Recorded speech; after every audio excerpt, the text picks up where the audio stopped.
fly right back. We might be able to get you in this afternoon. Do my hip look? I'll fly right back. Someone should look at it. What you really need is an MRI. His father was a customs official $1 in all gazillion over in health the insurance. I better get looked at. and Bro, it's that doesn't important get to you know nothing these days. he was No, born in the it's town of unbelievable. Do you know what happened to Ben But Askren? later on, for reasons Oh yeah, not dude, that's so clear, tragic he and took sad the and name just Hitler, disgusting. or possibly It should be like Hitler, if they don't cover it, they should after send an all your money adopted back. father. How crazy is that? He His had own health father insurance. was He got a unknown, terrible and infection in that's his how lungs his name that led Shikaboo to, I was think it's called essentially that of necrotic his pneumonia. birth He had to mother. have a The double fact that lung his father transplant, was and health unknown is insurance says something we're not covering which it. we'll return to in a moment. May have How's that played possible? Hitler That in is his an own obvious notion of catastrophic race illness purity. that just It's hit the interesting guy. to contemplate Like this perhaps is one of the not. ironies of history. He's not like a chronic smoker. There's no terrible thing that he did. He just got sick. Yep. And isn't that what health insurance is for? And like 100%. I want to know One had to say how Shikaboo you deny instead of something like how that. Hitler.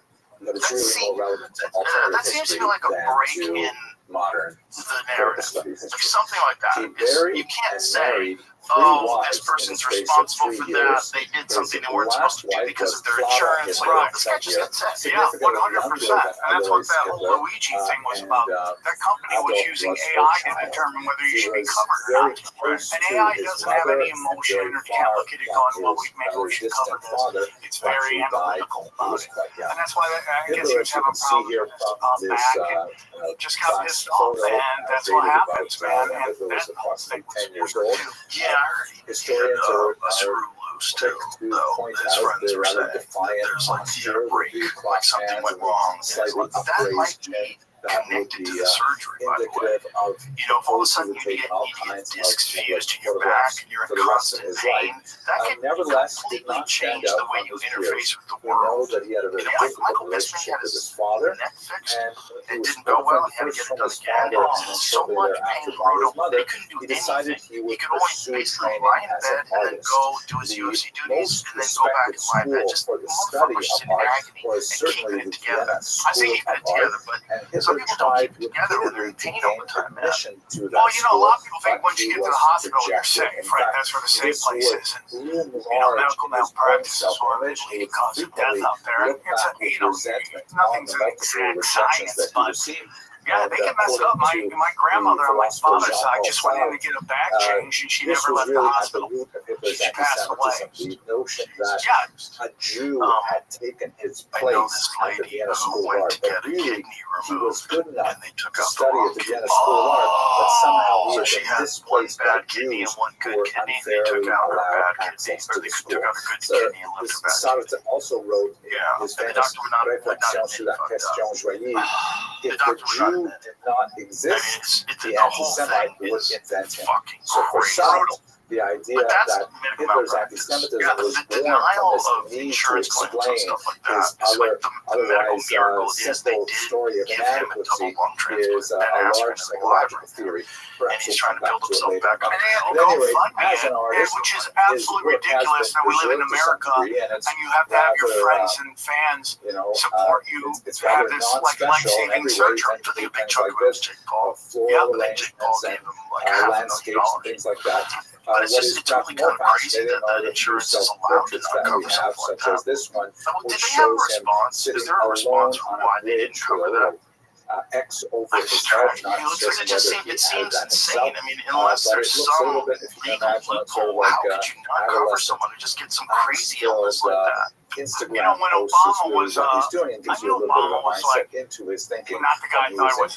Obama's first term is the last time I voted for either Republican or Democrat. That was the last time. So, you know, everybody wanted change. I can get into the house and basically rig that thing for him. It's sort of like because America, after George Bush and Dick Cheney, hates white neocons.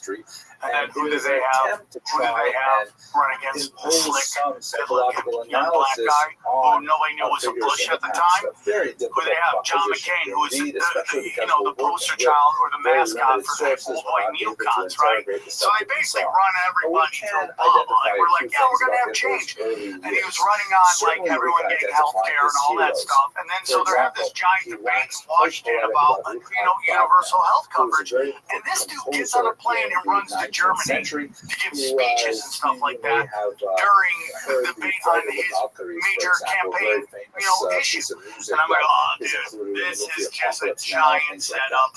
It's all BS, and I've never voted for another. Wait a minute, explain that. So he went to Germany to do what? Speeches. He was going to go give speeches to German diplomats and politicians and all that stuff while we are debating his campaign promise. And I'm like, why aren't you here fighting for what you said you want to get on? Now you're out of the country, you're not even part of the debate. Is it possible that they set those debates up at the same time where they knew that he was going to be out of the country? Yeah, but if you run on a campaign and they're like, it's in the heat of the debate, when you like, I can't go right now, I think it's possible that was planned. very They didn't want him charismatic there to mayor defend of it. It would Vienna. be easier to shoot it down. Ruger Yeah, ran of course, essentially on on purpose. Yes, on anti-Semitic purpose. And when policies, I think they and scheduled specifically those meetings at a seemed to use time where they knew anti-Semitism that they were going as to a be sort doing of the debate. political I tool get out of him to having beat to his defend, opponents and not try to having socially glue lived up to his together campaign his promises. supporters in That's my whole unison opinion. on the idea of Well, there's got to be some anti-Semitism. 3D chess He going was, on, right? however, We a don't, I rather know all of it pragmatic isn't, but anti-Semite, there's and some in really some smart cases, people that are involved he in the even government, obviously. So appointed they've Jews to got to high be thinking, positions like, this is the way we within can handle this. administration. Like, there's probably a bunch And of when he was nerds pressed in the about room, this, how and can they're you appoint Jews? brainstorming, He and said someone very says, listen, famously, here's how we "Wer get out of ein it. Jude ist, Yeah, bestimme we ich." send him to Germany, Meaning, he's not even I here. will be the one We who say decides who's a Jew here. there actually So he are had kind no of like a files. Yeah, pragmatic we approach say to there's no video. Even though we said there's 10,000 hours of video, actually, it's not true. Those people should A not friend have of mine spoken. recently We can't find posted a it. We don't know photograph where it of is. Ruger's statue, by the way. This is dated I from love how, like, the the summer of flash, 2020, shoot where her, the she's eating a you know, salad, we were having here in America shot. tremendous You upheaval, hear a everything lot of she's questions saying. about the She's not, national monuments that we my have whole thing here, goes, Civil everything War is heroes, who's eating the Civil salad? War villains, things like that. Bondi. And Oh, here she is was a eating the salad. statue Well, in by the way, Vienna it was Veritas or Karl James Ruger, O'Keefe who's puts out that famous video. for tremendous What is things the he video? did for the The city, video but is at the her same time, talking his about how there's like anti-Semitic tens of legacy is very thousands of strong. videos You of can him see murdering children. painted all Oh, so over that this, video the face is statue comes is the out word like shanda, so that, but which that means video is like one of shame those or Veritas. shame. Yes, yeah, O'Keefe. Yeah, O'Keefe. He's Quite also the one who interesting put out Karen allusion Bassett's to phone what's happening in call America about her during going this talking. very Have you difficult ever heard summer of it? 2020. Super creepy. At any Well, rate, that gets everything. another aspect, He gets as I mentioned, everything. about the Everything. possible Usually chatty gay psychohistory guys. of Yeah. Hitler Oh, dude. is this That's notion all that he does. his Listen, own send in some grandfather ass and he'll was give away all the unknown. secrets. Now, So I didn't many know that that was how that. I only opine that read that she because said there was tens of thousands. No, she we don't talks know about who it. that Oh, grandfather interesting, is, interesting. perhaps Hitler's own Covertly grandfather recorded was a April Jewish 28th, man. revealing previously Highly, undisclosed highly information unlikely. about Epstein regarding tens of thousands of There are some videos of little historians who kids to a point complete to the stranger fact in a DC that restaurant. his Okay, well, let's his hear what it says. biological I want to hear how grandmother she was says. treated once by a Jewish physician. It's easy to find because Very, of her very unlikely in a kind cafe, of, you'll find it right passing there. encounters. Just got But kind there's of no jump. question Oh, there it that is. this That's her idea talking could right have there. preyed very heavily on Hitler's mindset, particularly when his institutions were so demanding of racial purity. For example, if you wanted to belong to the SS, you had to prove that you had no Jewish blood in your background. Let's recall, by the way, that intermarriage between Jews and Germans was really quite high, something like 30% by the time Hitler comes of age in the And that's a early big part. I said 1920s. this a long So there's time a ago. Is that significant they're number just of trying to people set who it up have so it's like, Jewish dude, they're blood, high school although chicks, you know, they're they're hot. claiming to be In reality, full-blooded, it's so to like speak, really, Aryan really. Germans. And there And so were Hitler statements, I himself believe, that you could can't not find it on the have internet proved that he anymore had because, you know, they Jewish clean blood everything in the up. system, and Like, technically he would be people talking invalidated about, for like, what joining Bill the Clinton was SS fooling himself. around with. That must have galled him. And it Anyway, wasn't little that girls. gives you some You know, and I've always said sense this, you of know, what it's like Hitler's Bill Clinton's mindset the would have Andy been. Dick of the White House. Next we're going to talk about He his just sees rise holes, to he wants to power hit in them, Europe. right? Oh my God. You know, you can't say that if you don't know it's true, though. I just did. You know he likes to fuck. He was a good-looking guy when he was young, super charismatic. Love them ladies, which is, listen, that's Kennedy. It's classic presidents. It's just we found out about bisexual Kennedy, bisexual George. Yeah, 100%. Yeah, Kennedy was bisexual. George Bush Sr. was. Where are you getting this from? Hold the fuck up. Where are you getting this from? I do deep dives to all this shit. Joe, I'm telling you. Where are you diving?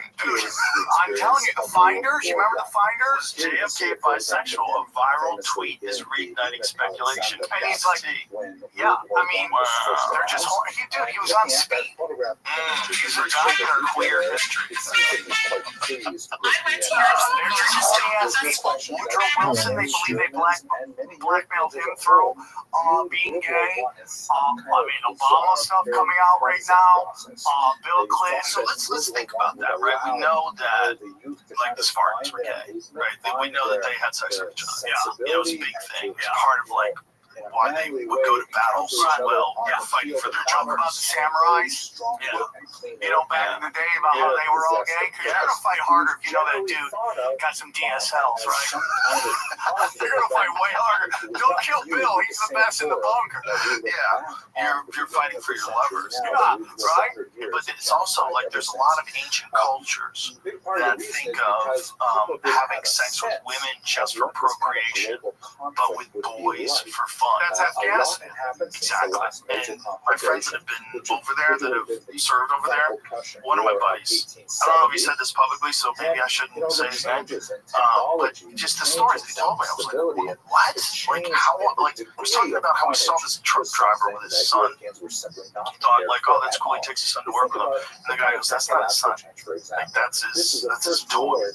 Phil, they love Thursdays, dude. Yeah, but it's not just Thursday. It's like, They go into the mountains. my friend was telling me that there was this one guy that was, he worked on this base, and he was kind of slow, like, he was mentally slow, and he had a colostomy bag, and he heard a bunch of noise and saw a bunch of dudes in the room, like in one of the storage rooms. These guys were fucking his colostomy hole. The idea of This old, mentally challenged guy, and these dudes were fucking his colostomy hole. He's like, bro, I just had a guy on right now. This is gonna get weird, but Dom the hypnotist came on, and he was talking about how he has a mentor who he also works with, who was Hillary Clinton's security detail.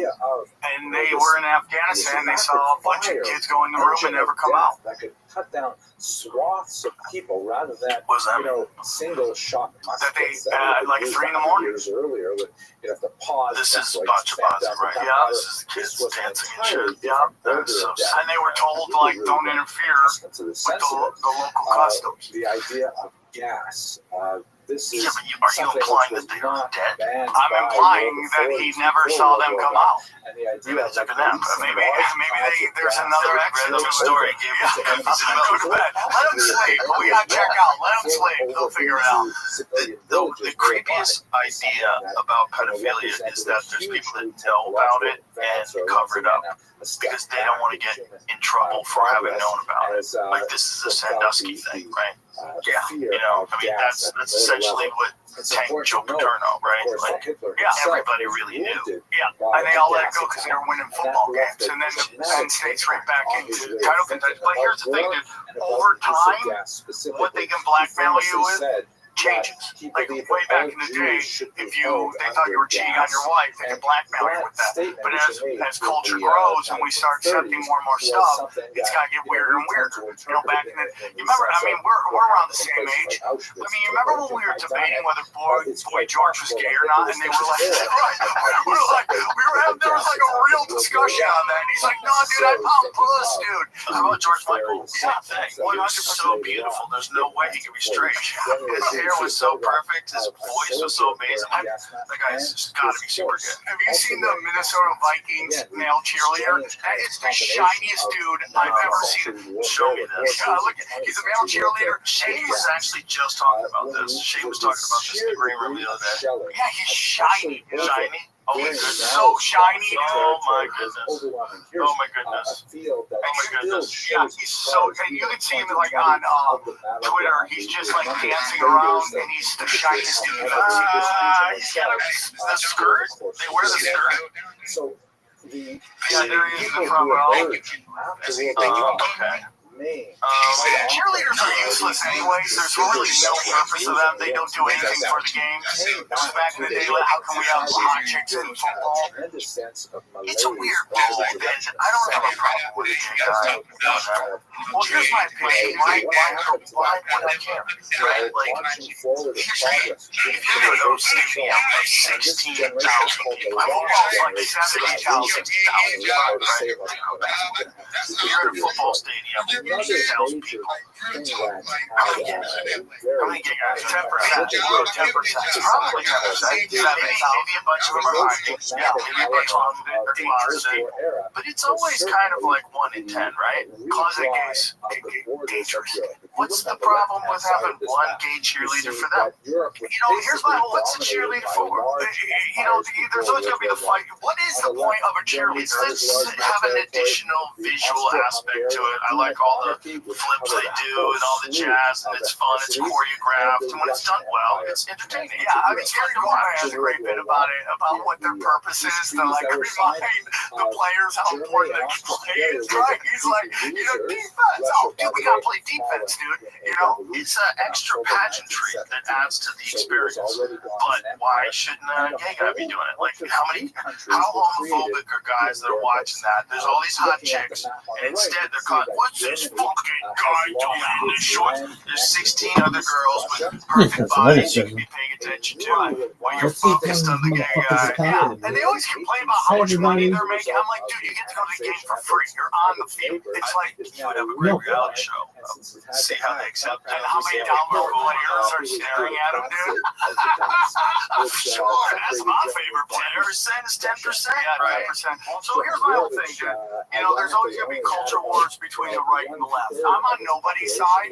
Like, I'm on nobody. I'm like in the middle. I'm old school liberal. Live and let live. As long as you don't hurt people, and particularly children, you'll never hear anything from me. I don't care what you do. By yourself with consenting adults. Get as weird as you want.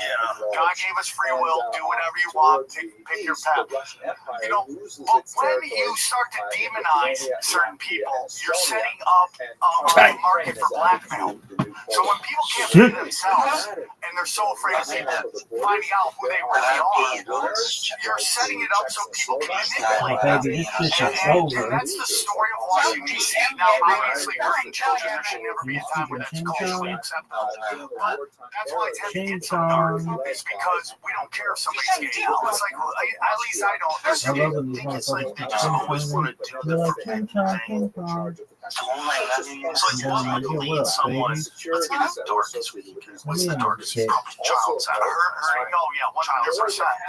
And I think that's happened before. I don't think that has not happened in human history. In fact, I know it's happened because my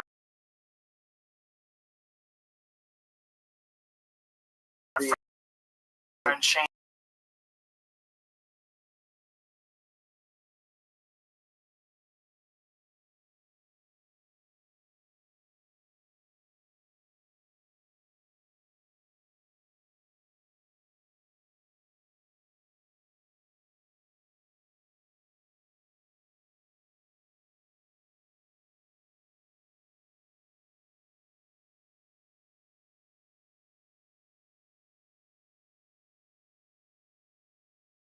Says like, oh, well, he wants to kill all the women and children. What do you think about that? Well, the Canaanites were practicing child sacrifice.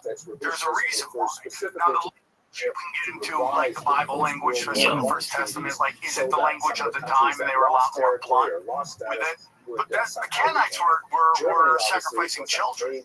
I mean, that's a big part of it. Goes all the way back to Kronos, the first god, which is the god of time. And the whole story about it was told that his kids would slay him. So every time his female would have children, he would eat the kids. Time.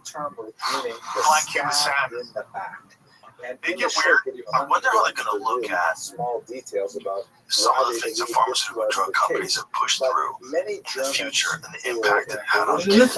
And whether or not they're going to think of that in a similar way to child sacrifice. Because it really is kind of, if you know that it's causing damage, but you're doing it for money, you kind of sacrifice 100% for money.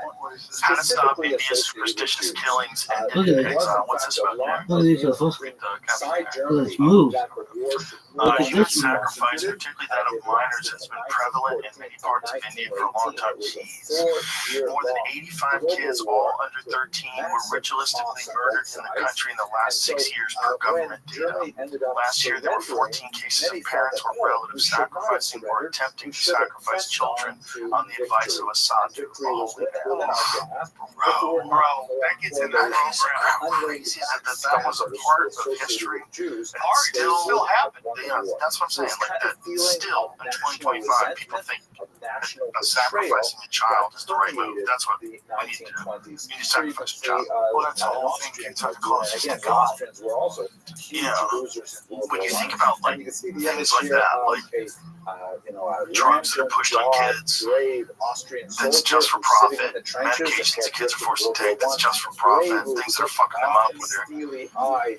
It's just because people want to make money. And how are they going to look at that in the future? When we look at child sacrifice and they were doing voodoo, or the Mayans thought they were sacrificing people to the gods, we think of it as barbaric, right? How are they going to look at it? Well, we just lied about stuff, skirted around the truth, gave distorted versions of actually selling to kids, and then those kids wind up dying. They wind up having heart attacks. They wind up having cancer, and it's probably directly related to this medication. And no one wants to take it. No one wants to admit it, and everyone's making money. Everything's programmed, dude. Even those people in India, their programming of their religion tells them like to sacrifice their own children. I mean, like it goes against everything you're wired. It's like that's the ultimate control you have over a person. You get them to sacrifice their child. Right? I mean, if you're at a kid's park and the kid's in trouble, it doesn't need to be your kid. You run over to make sure the kid's okay. I've done it 1,000 times. Right? But now you have people like, especially like if you look at like what's going on in Gaza, you have people labeling newborns as terrorists. Like that is your programming overriding your basic instinct, which is to protect children at all costs because they are the future. And that's powerful. So my whole theory is that the anxiety and depression and anger and all that stuff comes from when your programming and your reality clash and they don't meet up. You're programming from generational trauma, you're programming from school, all that stuff meets reality, and you start to just go a little crazy. And I think a lot of that is purposeful to get us on pharmaceuticals for life. I think it's purposeful, so how would they engineer that to happen that way? Well, first of all, your grandparents, your parents telling you the trauma of your past, reading that into you forever. Like I had my buddy's girlfriend on my show, and she's Jewish, and she was telling me, I go, what's it like to grow up Jewish? And she was telling me that her parents would tell her that she has to have 3 kids, one for each parent, and then 1 kid lost for the Holocaust. For someone lost in the Holocaust. And like, think about that programming, dude. Think about what that over and over and over again, and to the point now where you're like, well, these kids in Gaza are terrorists. I mean, newborn babies are terrorists. I mean, that is heavy stuff. I mean, I've heard about the Armenian genocide my whole life to the point I got a tattoo right here about it.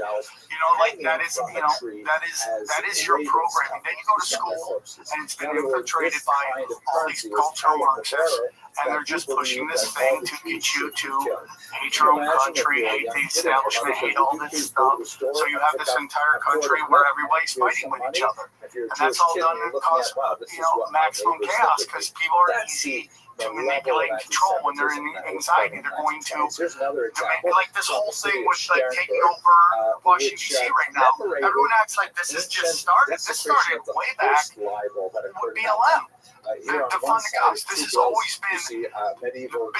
It's called pressure from above, pressure from below. You're afraid to go on the streets, and you have no faith that your politician's going to save you. So you have no hope. So you're completely and utterly lost, and you're just demanding that you be kept safe, which is the ultimate goal, which is martial law. That's what they want, and that's what they've been doing. And it isn't starting in Washington, D.C. This has started a while ago. If you study all these different kind of cultural clashes, that starts with BLM, that's black people. Then you go January 6th, that's white people. Then you go to Asian hate, that's Asian people. Then you go to No Kings, that's Latinos. And now you have the Supreme Court that is going to debate the legality of gay marriage. And you go, Sam, what do you think is going to happen? I wouldn't doubt if they overturn it, because that's going to cause even more chaos. The streets are going to be burning in rainbows, dude. event that also, and then that is what they want, martial law. There's all these, these judges who are completely politicized are like releasing people who are hurting kids or murdering people. That means you have no faith in the system, and that grows your anxiety. Now all of a sudden you're angry, you're depressed, and you don't trust anything. And now you want to basically give up your God-given rights. Can you imagine what that must be like for the Jews who lived in That Sternberg? is the goal. Pressure from above, pressure from below. If you ever want to watch a doc on it, it's really old. It's in '69. I watched it last night on Twitter. It's G. Edward Griffin, and it's called Capitalist Conspiracy. I've sent it to a bunch of people. I can't get anybody to watch this thing. And it breaks it down, dude. There were famous cases in the 50s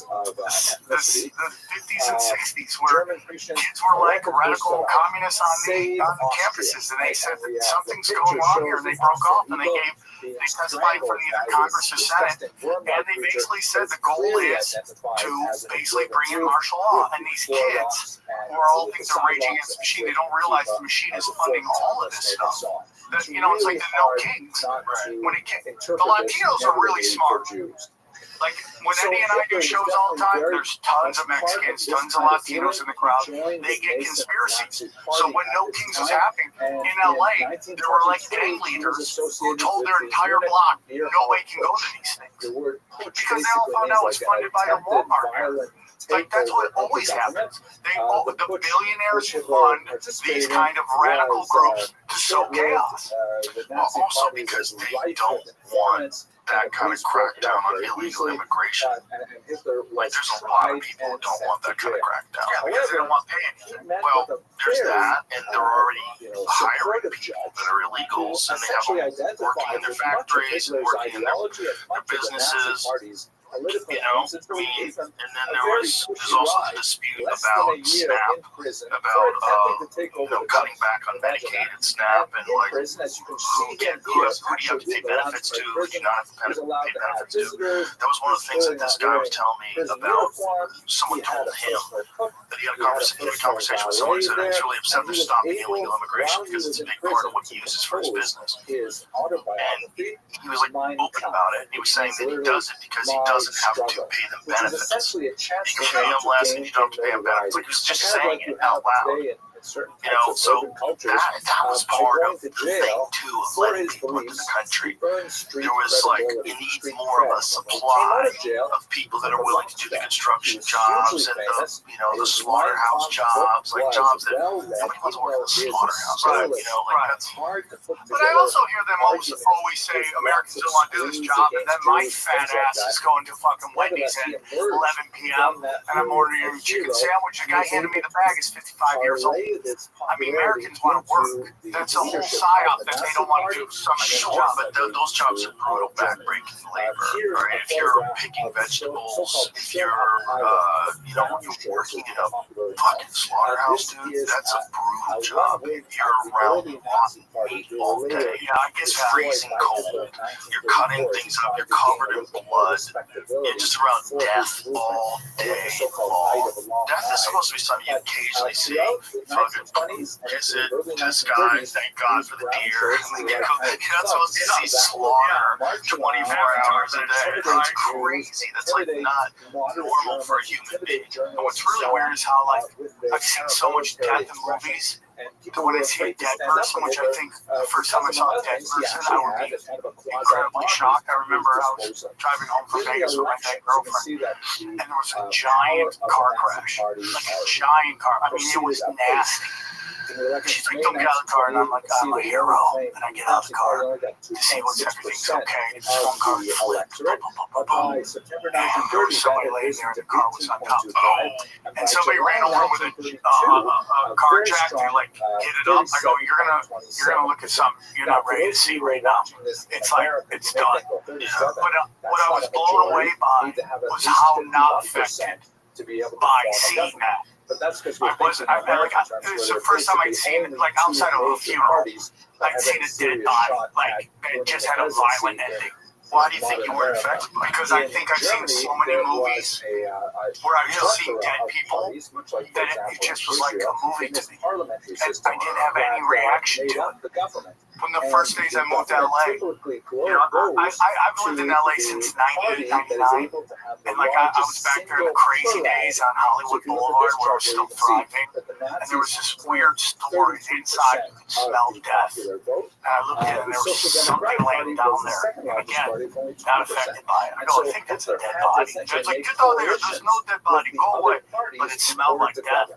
But I still was really amazed. That was probably the first time I saw a dead body. This was the second one. But I was just amazed by how affected I was by seeing this. Like I've been programmed and conditioned to see these things, which normally back in the day would be a giant moment. I think a lot of people would be horrified by it. Maybe you're hardened by life. I think a lot of people would be pretty horrified. I don't know if it's necessarily deconditioning from movies. Well, I can tell you something. So I used to do USO tours.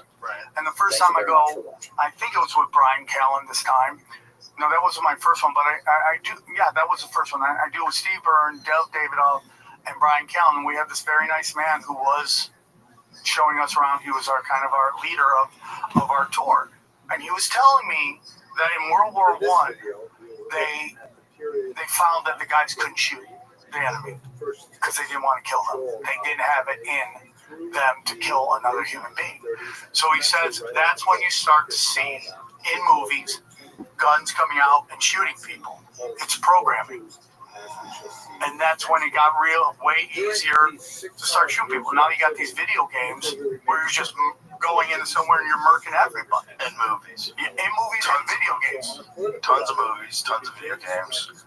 We were just talking about that the other day when you see people getting in fights, like in parking lots and shit, that it's almost like people think life is a movie. Like you don't really understand what a fight is, like how dangerous it is and scary it is. And you're doing it like it's like you're in a movie. And I wonder how much of that is because people have seen people fight in movies. And they just don't understand how crazy it is when there's no rules and you're just hoping this guy fights worse than you do. You have no idea. You don't know what you're doing. You're probably drunk and high. What about having all the women in a movie? You think you're in a fucking movie, man. What about all the women that now are kicking everybody's ass? I'm flying here and every movie is a weight model beating the shit out of a fucking 300-pound Russian. Oh, yeah. Every movie is. And then you see videos where girls just go up and start swinging on guys. And I'm like, it was Brian Holtzman's bit that he used to do way back about Charlie's Angels. Yeah, I remember that. Yeah. That was a great bit. That was a great bit. Oh, Holtzman's the best. It's so nice having him out here. I love him. He's so crazy. I want to get out of here. He's the best. But yeah, that's a crazy thing to show in movies. I mean, it's one thing if the woman has like superpowers. But if it's just a regular cow who's 100 pounds, 250-pound Russian dude with a neck as big as my waist. Like, what are we talking about? This is crazy. You're not going to hurt him at all if you hit him. I was watching on the flight over. I was watching the latest Mission Impossible, and it's insane, dude. Have you ever seen it? I haven't seen it. It's amazing, bro. Oh, dude, it just gets cranked up. But there's like two chicks in it who weigh more than 100 pounds beating the shit out of everybody. And I'm like, you need a cyborg type chick. Right. You're going to have somebody like Bill. Flatlining. No neck. Cyborg? Like that woman. Cyborg is like the Wilt Chamberlain of female MMA, where like you could drop her 20 years in the future and she'd still be murking people because she's like that well built and she's that skilled. But that's who would be doing it. Not like 100-pound women. No. Kayla Harrison. Yeah, she can fuck up some dudes. What is she, 135, 140? Well, she has to weigh 135 for a very small amount of time, but she was the 155-pound champ in the PFL. She's a big lady. Yeah, she's jacked. She's a juggernaut. She's super powerful. And when she gets a hold of these ladies, it's like the difference is so obvious. She's so fucking strong, man. Also, if that lady was in a movie fucking people up, I'd be like, it totally makes sense. I believe it. If I was a henchman, I'd be like, I'm running this bitch. With some supermodel waif and 8-inch heels is fucking throwing sidekicks that are perfect. Like, come the fuck on. Stop. I used to have a joke about Keira Knightley in Pirates of the Caribbean. She's like fighting everybody. I'm like, the only thing that chick's fighting is anorexia. You know what I'm saying? There we go. Working bits. Yeah, so it's just everything's programming. Well, it is, but I wonder if it's because we like that stuff because it fits in our head. Like Joseph Campbell's A Hero's Journey. Like it fits in our head. We want someone to kick their ass, and then you win in the end. You go through your trials. He hit her. Oh my God, she's bleeding. She kicks his ass. Yeah. There's this thing that we want to see. We want it all nicely tied up in a bow. Like Sigourney Weaver used to do it, but there was something about her where you believed it. You're like, that's a bad bitch, and she can fuck people up. But she did it in the greatest science fiction movie of all time. She did it in Alien. Alien is the greatest sci-fi horror. I'll say sci-fi horror. Greatest sci-fi horror. It was amazing of all time. And you didn't even care that it was a woman that was the lead. It didn't even come up. It was so awesome that no one made a big deal. Sigourney Weaver, finally a woman takes the lead role in an action. No one cared. No one cared. It was just awesome. It was just awesome. She was awesome. The movie was awesome. She got credit for being awesome, but just for being awesome, not an awesome woman or no caveats. Yeah. It's like, come on. It was. You could do that in 1979. You could just have an amazing movie because there was no fucking social media. There was no hen house.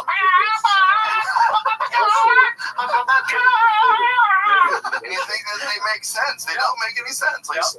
Stop concentrating on fucking these stupid little classifications of each individual and whether or not they should be elevated and magnified because of gender or sex or color. But stop! Everyone stop participating in it. It's dumb. Meritocracy. Meritocracy for personality. Meritocracy for the way you can hold a conversation with people. Meritocracy for being a better musician. Meritocracy for being a funnier comedian. Meritocracy. Everybody's the same. Even playing field in terms of acceptance of what you do in the world. Just do your best. Yeah, we want the best. Let the best rise everywhere. I don't know, because maybe we didn't know as much about it, but when I think of the 70s, or someone who looked like you came to save me from the fire. 100%. I couldn't give a shit. A lesbian. Be more comfortable. You see someone looking like them. Yeah. What? No, my house is on fire. I'm not going to be comfortable. What are you talking about? You can't carry me. I broke my leg. What do I do? Well, you should have thought about that before you get to the wrong place. It's crazy. Apple TV is putting out insanely great programming, but you don't realize how woke it is until you're already captured, right? And then you're like, whoa, what did I just watch? I was watching Hijack, and I forget the name of the actor. Marky Mark movie? No. It was a TV show on Apple TV, and it was the black British actor who was in The Wire. I forget what his name is. He's such a great.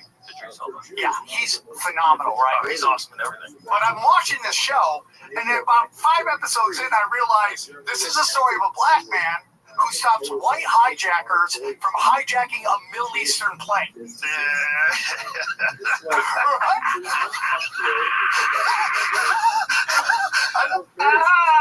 And you don't realize it till you're halfway in. What is the Mark Wahlberg one? The one that Mel Gibson directed. That one was good. That was another, some sort of a hijacking type of situation, right? What's it called? Flight Risk? Flight Risk. Solid one. Yeah, Wahlberg plays a great psycho. He's got some darkness behind the eyes. He plays a great psycho. He's also very lucky. Didn't get out and play on 9/11. How lucky is that guy? What are you trying to say? You got a heads up? I'm just saying. How about people just get lucky sometimes? Some people, him and Seth. Who did Family Guy? Seth. Originally scheduled to be on American Airlines Flight 11. Wow. He changed his plans, took a different flight to Toronto, Canada for a film festival instead. Later made comments how he would have fought back against the hijackers if he had been on the I flight. don't buy that story. Not his story. I buy he would fight back. I mean, he's shredded at this point. He's still shredded. But I don't buy that whole thing. They have box cutters. And, come on, man. Yeah, what do you think happened? Do you think that it was automatically flown into the towers? Like it was remote flown into the towers? Oh, Well, now you're getting into like high impact events and how there's like layers. There's so many layers to it because they have to ensure. But the actual hijacking itself, do you think that those guys that we found, luckily, it was like an amazing coincidence that even though everything from the plane was destroyed in an incredible burning inferno, his passport, magically floated safely to the ground. Was it singed at all? Yeah. Was it even singed? I have a show called Doom Scrolling where we just watch all these conspiracy videos, and one of them, Passport Man, where they made a superhero just out of passports. I mean, let's watch. I'm not to make light of a tragedy, but could we see the impact of one of the planes into the towers? I found 4 of the hijackers' passports. Oh, what a coincidence. Well, sometimes you just get lucky. Maybe God was looking out for us. Can you show me the video of the impact? Can we just see the video? Let's just imagine being a passport and saying, listen, it's your job. It's your job to get the look. Yeah, all the other people on board with passports, their passports, for whatever reason, didn't burn. All those like American citizens with passports. Yeah, they didn't. So we can get into it, dude. All those people from other countries that were just here on vacation with their passports, those passports didn't make it. Just going to check out New York, should be cool. Nope. So let's watch the impact. Watch this. And imagine if you're a passport and you got to do your job. Here it goes. What happened? Oh, that's what it did. Oh, they're not showing you the impact? These sons of bitches. But I want to see the real one when it like flies. Yeah, where you see it go bang and then it. Yeah, see if you can find a video where it flies right into it. So, Those 4 were found at the World Trade Center. The other 3 were not there. How about 18 views of plane impact on South Tower? This is like, those compilations on porn. oh, dude, it's the only thing Just watch it. by the way, 26 days out porn, everybody. Look at this. 27. Okay, that one, it flew into the back side of it, so you couldn't see it from that angle. But you have that one where it's kind of up like here, and then it goes in, and then it's some weird. Okay, here it is. Let's watch this one. Okay, so no, we're seeing it from the other side too. But I've seen it from the other way. I've seen the plane actually fly in. So it had that angle, right? Yeah, it's from below up. Is that it right there? Try that. Try that real quick. I know, I'm just saying. That's it. Okay, that's it. Yeah, if you Okay. slow that thing But down, look, there's some papers flying out. Look. Boom, and look at all the papers. That ain't papers, that's glass, bitch. There's no way a passport is making it through that. First of all, there's nothing left. That's just goo and incineration and fire and jet fuel. And the jets had just taken off, correct? yeah, And so they had they took off from Boston, which is very close. we're very close. And so they had a lot of gasoline. How the fuck's a passport? How many passports were received? One was found below the World Trade Center. 2 were found in the crash site in Pennsylvania, and 1 was found in luggage that didn't even make the connected flight. Okay, well that's different. And the fire is the big one. The crash, one fire. That one's like, that's the magic bullet on steroids. That's crazy. And then somehow it took out those 2, and then 2 other buildings. And nobody talks about building 5. Okay, here's a big one. The one that the Let's Roll one. They shot that out of the sky, right? I mean, I have theories. But doesn't that one seem like they shot that one out of the sky? Yeah. Because that one is weird because the wreckage is spread out for miles. Not like it crashed into the ground, but like it got shot out of the sky and slowly drifted to Earth going 500 miles an hour. Yeah, and then all the. What is this? That's his passport? I mean, that's a passport. I love Is that it? passports. Do they actually have the photo of it? Pretty burnt passport. Yeah, it's pretty dark, but come on. How weird is that in Neo's driver's license is the day of the attack? Also, like, what would cause a passport that's on fire to not be on fire anymore? Just curious. Why would it stop at his face? Just curious. I mean, once things are on fire and they're made out of paper and plastic, generally they don't stop being on fire until there's nothing else to burn. How does it stop? Well, that, To his face. well, how about all these fires? This is a big debate on Tinfoil Hat. We debate it all the time. You have all these houses that are incinerated, and then there's all these trees that are perfectly fine. So then you get into the debate, like, what causes fire? Oh, it's drought. Okay, but why are the trees okay? Because they have water in them. Well, are we in a drought or do we have water? And that's when you get into vibrations, dude. Like high, like radio waves and stuff like that. Everyone thinks it's a direct. That's a big part of this. That people think it's direct energy. You think fires are caused by radio waves? This is what you're saying? Well, some people are going down the Okay, so I wanted to tell you this story. So right around the Paradise fires, right after that, Eddie and I are doing Tinfoil Hat. We do Bakersfield first, and then we go to Sacramento. In both shows, someone from PSG shows up. What's PSE? What is the PG&E? Excuse me. The people who have the smart meters on all of these houses. They're the ones who run the electricity and the power for all of California. First show we do in Bakersfield, a bunch of guys who look like Zero Dark 30 show up. They're like, yeah, we'll work at PG&E. I'm like, oh, that's super interesting because that just happened. And then the next night I'm in Sacramento, and I remember this very well because it was the last night I ever drank alcohol, ever in my life. There was some hot blonde with a fat rack. And I'm like, today's my sobriety goes away. So I have a shot with her. She tells me she's from PG. So both nights in a row, we have people show up to our show from this company that everybody says could be behind it with these smart meters, okay? So Can I ask you a question before you go on? how big were her tits? This is you're in Bakersfield, is that what you're saying? The first show is Bakersfield. Yeah, That's where what's the the zero second show? Sacramento. And where do these people work? Where's their building? Like where? I mean, PG&E's all over California. Right.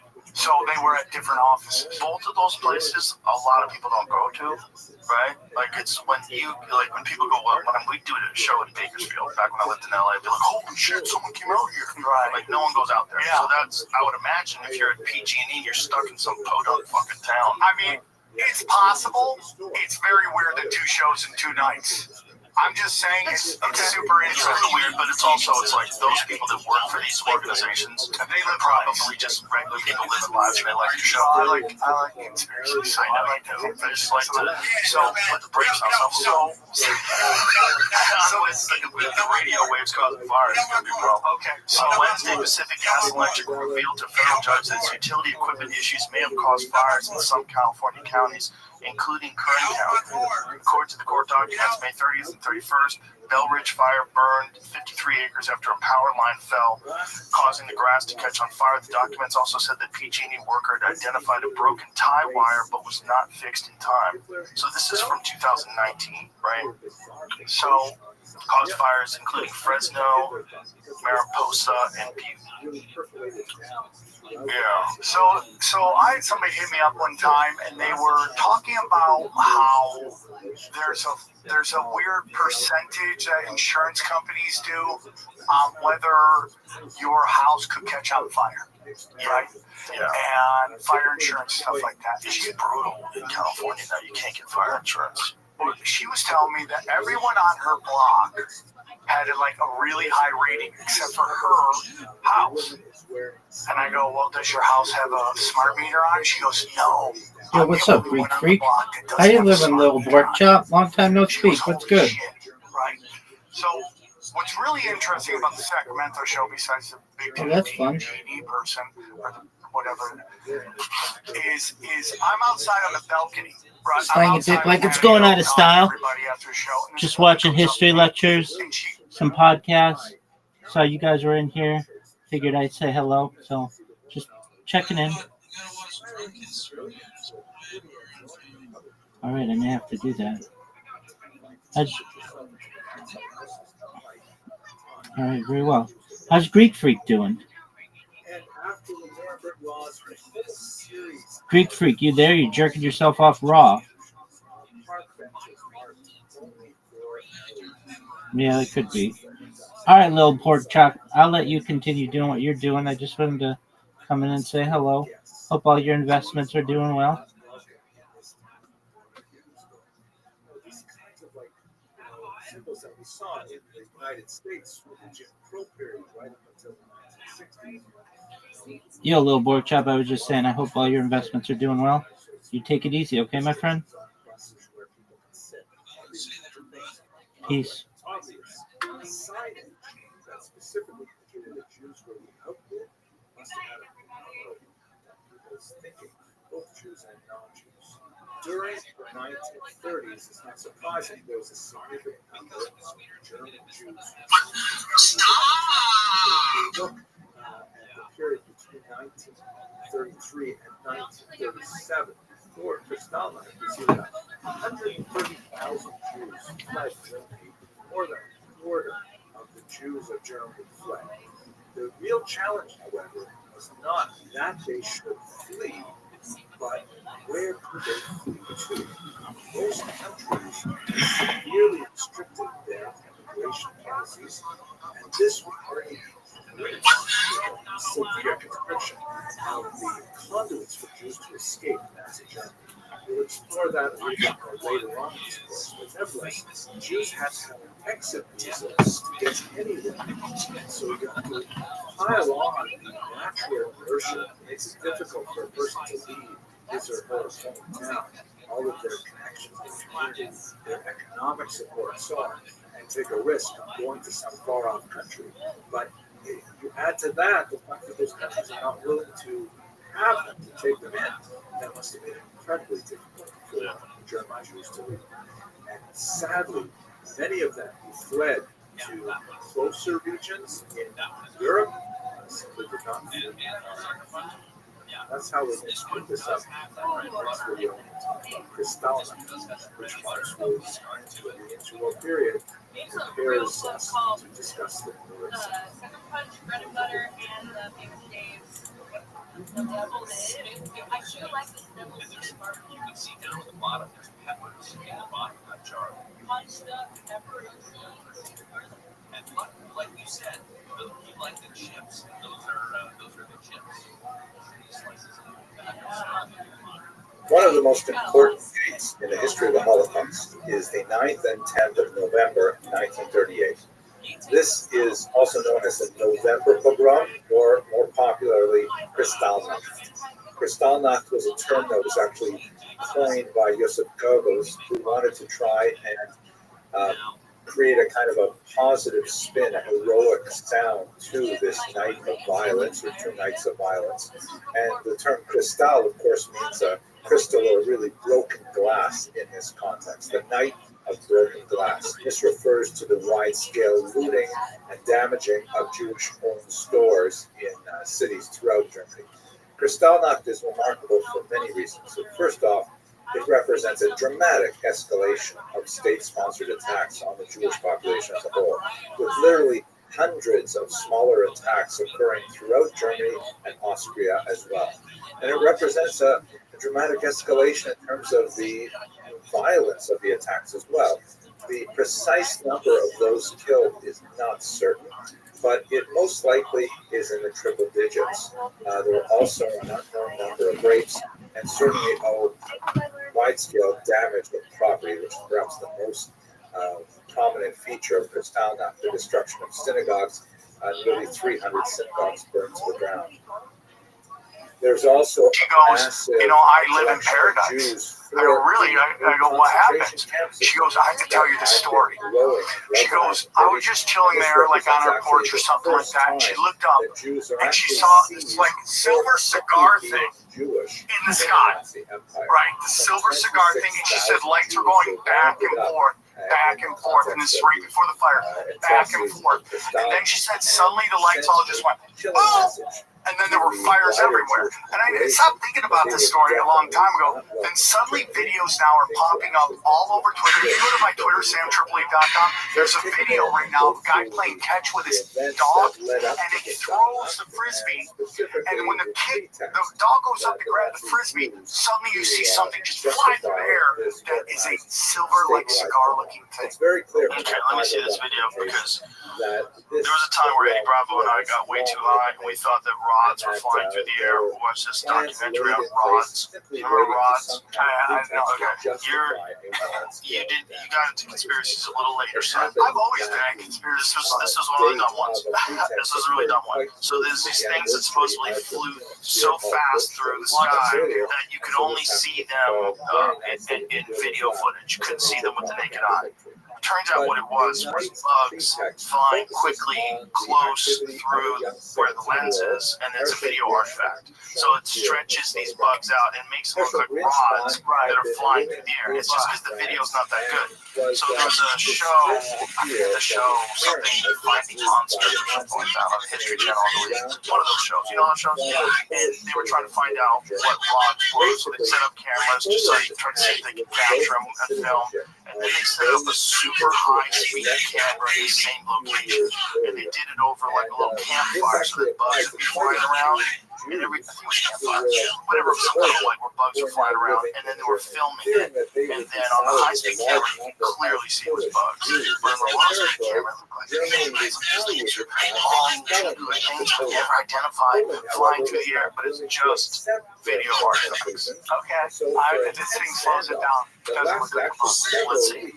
Did you find it? It was like one of the newer videos I put out. What do you think it is? Think it's a good Oh, I don't believe. Before they could well finally then, be if it's, Do you know that we've had flying crafts that have been going 200 miles an hour before the Civil War? we're talking about it. Give me a moment. relative who lived in unbearable conditions at this time. Here's a And dog. he resolved to Bro, do that dog's something gangster. about That's a it. good steep He went ledge. out See, the okay, next Okay, I'm sitting day, up. And this, just let it play because it shows you what it is.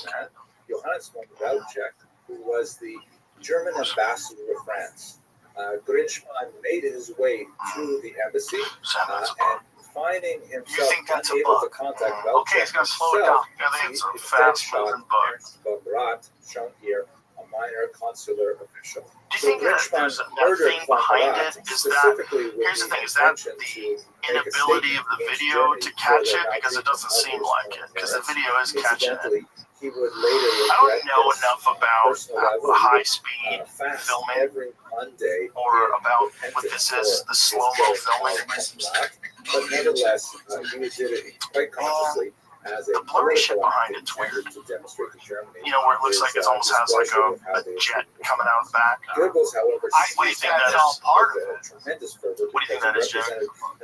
Right, but what's that trail You behind think it? that's a bug? The wings. Yeah, as it's moving fast, so it's stretched out as a video artifact, just like the rods thing. Yeah, I would use it full video. It just looks like the wings of a bug, and it's like there's the body, and it's got some giant wings. Yeah, but what kind of bug looks like that? And what kind of I'll bug show you. is that fast? I mean, I think it's a perspective thing. I think the bug moves. Bugs move pretty fucking fast. Yeah, but bugs moving fast in the right direction. And that far away, Little. you're gonna see it that far away. Little. It's so little that as it passes by, it gets small so quickly. It gives you the illusion of more speed. Because it's so little, it disappears quickly. You ever see a mosquito and you see it float to the air and then it's gone? You can't find the fire because there's too little. Right, So they just, once they go a certain distance away, it's like they went a million Look how miles. far away that is. I mean, that is way too far away. Right over the camera. That's what I think happened. I think it went right over the camera, and I think within a couple of seconds, like, look where it goes. It's like right, I think it's right over the camera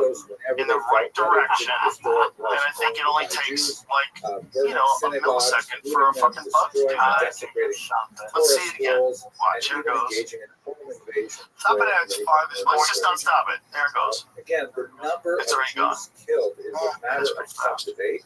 This happens to be a very fluid Okay, time change of my many mind. Jews' lives. The final number is Maybe there's a type of bug that I'm not aware of that moves really fast, though. Where is that? Where is that supposed to be? 6,000 Jews, I don't know where that comes from. That means a lot. Like, we need to know where it is. They've had crafts since before the Civil War. They were building crafts that went 200 miles an hour. Okay, who's they? And where Well, did the you U.S. get this? government- Before the Civil War. So before 1865. Yeah. They had crafts Yes. that could go 200 miles an hour in the air. Yes. Who made them? You could look it up. Pre-Civil War aircrafts. well, there was a bunch of like German scientists in America that were working with the U.S. government. So this predates Orville Wright. I'm just telling you, Right? Does it? Yes. I don't know dates. I think it does, right? Isn't Orville and Wilbur Wright, is that the end of the 1800s? Not only the damage that it was When the was that? stormtroopers that You know wreaked what, upon I their love that. city, Disaster phone. but also as I love a punitive it. Go on damages ChatGPT. for the When murder did of Orville their and consular Wilbur official. Wright fly Incidentally, the there's a first plane? strange epilogue to the entire story of Lynchman. He was caught and arrested. So The Nazis you're telling wished me to put that him on in a show trial. 1865, However, yeah? deftly I'm maneuvered telling you, in 1865, they had flying crafts that got, well, as long as you've done multiple shows on it, Brother, it's true. I'm the truth, okay? Where the fuck did you hear this? I had two guys, Joseph P. Farrell was on, and he's like amazing. And he was breaking down that there were His son, Joseph P. Farrell's area of expertise. hidden history. He does a lot in religion, particularly. Is he self-taught? No, he's really a great interview, man. I believe you. I mean, he's a self-taught. Does he have like a professional education and stuff, or is he just? He's written like 1,000 books on it. That's a lot of books, dude. I can barely read one book. I'm stuck on Alexander II right now. And what is he saying? He's saying that in the pre-Civil War and during the Civil War, they had crafts that were traveling at 200 miles an hour. Okay, and you can find pictures of it on the internet. Well, as long as it's pictures. Well, there's drawings, dude. Someone took time. As long as it's drawings. Come on, man. Why, Jamie, you're leaving me here. Hang No, on. he'll get you. He'll get you. It's gotta be legit. It's there. It sounds so legit. Will you look up why Joey Farrell so many years before they flew the first very primitive plane that could barely get off the ground, and credit those guys with developing the first plane? It's a plane. It's an aircraft. Oh, that's true. Thank you. Oh, so is it like a blimp? I'm trying to think now. Listen, Jamie, get all pissy. Step up and they actually entered into the battlefield. It's true. It's true. No, it's a good point. Yeah, it could be a blimp, right? Like when they first start doing blimps. 14th century. Was that the whole point of like Led Zeppelin, that they didn't want people getting on blimps, so they like crash that shit? Everyone thinks I'm crazy. You guys think I'm nuts. I'm just telling you, bro. Everything's a psyop. I love it. I want to hear more psyops. I'd rather go that way than the other way. That nothing's a psyop. I want to hear that everything's a psyop. Everything's a psyop. Dude, someone should do conspiracy news. It would be 10 times better than what you see on television. I was watching, like, my girlfriend can't stop watching MSNBC. It doesn't matter how much they lie to her. She's like dug in, and that's her teeth, right? And so I listened to Rachel Maddow the other day talking about like demonizing RFK Jr. about mRNA vaccines, right? Yeah. You want a cigar? You smoke a cigar? No, I don't. But I'll put another in it. Get that in. Please continue. So interrupt. So you want to try one? No, I'm good. I'm good. But to return So, to Kristallnacht, Rachel Maddow outcry just completely told everybody if you get the vaccine, there's a 100% chance you won't get COVID. You know, it's now telling everybody how important mRNA vaccines are. So she was only off by 100%. It's hard. It was a trying time. We didn't know. You know, there were mistakes. How did I know? I'm a Dick Joe comic who's functionally illiterate. Mistakes were made. Not on my part. Yeah, no. Well, it's just, it was weird to me where a lot of lefties all of a sudden were trusting the pharmaceutical drug. It's really weird. What happened, guys? Like, what did we used to believe in? We used to think that big pharma was like trying to make money, and we should really be taking organic food and taking vitamins and eating healthy and drinking water and going to yoga. Like, what happened? What happened? And everybody's like, inject me. What happened? And then, I live in California where they're all about my body, my choice, except for when it comes to vaccines. And I had arguments with people. I'm like, I thought you were my body, my choice, and now you're telling me I have to take a vaccine. They're like, it's different. It's not. No, it's not at all. None of it like it was to some people at the time, because some people got way more anxious about the pandemic than other people. And those people just they reacted so strongly. They thought these other people that weren't doing the right thing were fucking it up for everybody, because that's what they believed at the time. The problem is most of those people never kind of owned up to what they did, because they were wrong. We did get hoodwinked. It had to happen. And there's still people that are trying to defend it, and like, stop trying to defend it. The data's out. Didn't stop infection, didn't stop transmission. That alone would have stopped almost everybody from taking it, or a lot of people from taking it. Secondly, And based on they knew that. reaction. They knew that from the jump. They never did studies on whether or not it would stop infection. They just wanted to see if it created antibodies. The whole thing is, when you listen to RFK Jr. talk about it, you're like, this can't be cool. He can't be telling the truth. And then you find out he is. You're like, this is nuts. This is nuts. Right. And then have you ever seen when they broke down how long it would actually take to make like 5 billion vaccines that they wanted for everybody? It would take 10 years. It was just the thing that it was that they had done it in front of everybody and everybody agreed to it. And then once they realized they agreed to it and they realized they got duped, they don't want to admit they got duped. Yes. They want to be right, not do right. Yeah. And then there's how many like really nutty, like Marxist, left-wing, lunatic like conferences do I see online where they're all Thank masked? you very much Dude, for I'm coming. fine It's with wonderful masks. to have an They're audience still here. in I'm masks. amazed that so many people They're still in mask. Everyone have the else same does kind have of a mask passion where for we're living. learning Jewish They're history. wearing like I spent way too super much heavy time masks. preparing this class. It's so, So I said it I before. hope I can squeeze it in 1 hour. I'll do my That's best what to do that, but I hope that you lets enjoy everybody it. know I exactly enjoy what you doing the vote for. research on this. You have a So let's go mask, straight you wear to it the everywhere. material. I love it. It's like I We're know going who to to focus reach on all the the time. tumultuous Like first groups century online of where they Jewish talk history about the in the importance modern era. of I'm masking, speaking now and they about meet up the first about century how of the first irresponsible millennium, these the non-maskers zeros are, up to and 100, COVID and hasn't we'll gone just away, edge over and a I little have bit into the second respiratory century. this, and We'll cover the following infectious that, and events immune in this suppressant this, lightning tour of Jewish history. Fuck, We're going to look at the Yeah. first What Roman happened? It's not Jewish good. War But it was that just began in one the year 66 and extended that was a little by most harder than scholars most count to the flus, year and 74. Some will everybody date it a little got bit duped. earlier. We're going to look at the Kitos And then you go, Rebellion, what sometimes about called the 5G the they're cranking Kitos up? War, What about which is what they're it's spraying certainly in the not a skies war. and now It's not is an exactly a rebellion acceptable either, but we'll get to it to try to that they're understand doing what exactly happened at geoengineering that of our point. skies. So like Then 5 we years will ago, you were continue crazy to the conspiracy incredible theorists. Bar Now Kokhba there's rebellion, laws being which is passed actually one of the about most dramatic You points put all in that Jewish together, you're history, like, and I hope to share with you a little bit that's how about people get what sick. that It's weird, rebellion like, even meant clouds for the in it, future you know, of which is Jewish legal. survival. Like you can And that see will the basically take clouds us and you through make it rain, our but schedule like, for today. We're also going to how look at exact the is positive this side of the science? ledger, How and you in know, all what I of mean? those Like, what battles that I've happens if you described, cause the floods Jews like they did in essentially Dubai? lost. Did you see that? Kept us running our Camels heads just up flying against the wall. Tremendous barriers. Lamborghinis The drowning. Romans were able to Yeah. defeat us at every turn. We inflicted tremendous Nothing losses about 200 on miles the an Roman hour. occupying But I found powers, multiple but things nevertheless, talking we were about defeated in aircrafts each one of and those battles. helicopters used But by the one battle, the war in South. reality that we The won, South was Confederate. one with the battle Confederate of Army. the I Rhine. had to get my phone for a second. Codification of the Mishnah.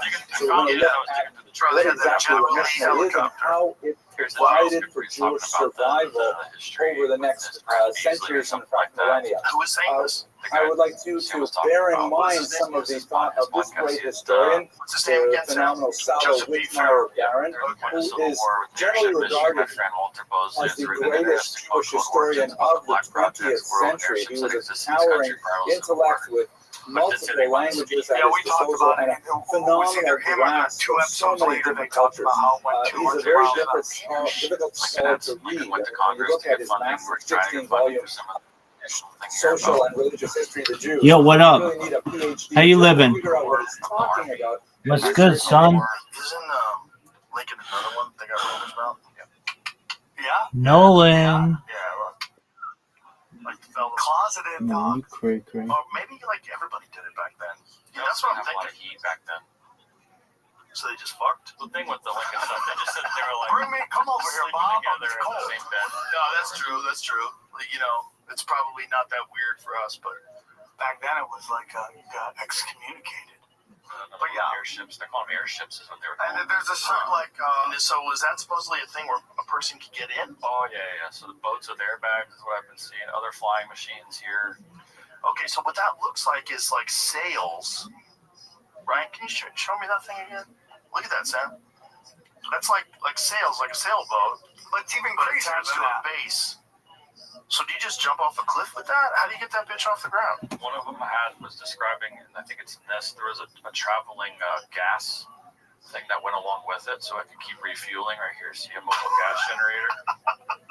It was accompanied by a wagon consisting of Okay. necessary. Oh my God. See if you can look up. That's crazy. Tinfoil Hat 901. That's the episode, and there's a picture of the craft that they had made. So they're just refueling these balloons with gas. But these aren't even balloons, dude. It's like literally like aircrafts that go 200 miles an hour. English, but What are they- So the reason I bring that up is because if we go, in they got this these silver regard, cigar warned things. us Like, against think about how what's been long ago called the that was. lachrymose school of Okay. Jewish history. Bug, The bug, spear, tearful whatever you want. version Yeah, of Jewish history. whatever The else everybody lachrymose sleep view of at Jewish night, history but is this kind they got the of tech. That's it. indoctrination. It's That's what very they had in common in day 2000. schools. It's a And great kind of model for Jewish history. If you want to Walter build Jewish Bullock identity, came out and talked where about it. the Jews are oppressed You over can and over find again, those. and I mean, I don't nevertheless know they the manage specific not only guy's to names up in the corner. survive That but thing to you go 200 miles an hour, thrive, yeah. and they What's the power have a heroic kind of renaissance It's despite guys the with most awful suffering. NYMZA There arrows. is remarkably a lot of truth to that vision of Jewish history, I do now. which other scholars have called I want to know the what that books image and is. pogroms and Yeah, books these are view the of Jewish history, These where are Jews the are crafts creating that these they tremendous had. intellectual They were achievements working on. and So a person contributing gets to world inside that civilization Look at that, despite and then their there's a oppression. propeller back there. And we will Who was see it, I working think, on this? fairly The South? clearly in today's the lecture. North. But The there are North. The moments North in when Germany says the it's Jewish South. oppression is pretty close to total, and we're going to see the other end of the story, not even in our own lifetime. And there are times when the achievements are so phenomenal that we don't realize them in our own lifetimes. But I would nevertheless would like to offer some caution about the model that we will use to theoretically understand the period. Let's look at our sources quickly before we get to the actual history. We're going to, of course, rely heavily on Josephus. We met him last week. We looked at the testimony of Flavianus and his problematic relationship to the period. We're going to see that problematic relationship actually occur here because whereas in the previous period, Josephus was a chronicler, he was working with sources, he was doing archival documents. Now he's actually a first-person player in the story that he is describing, and he corresponds with many of the figures who are written large in this history.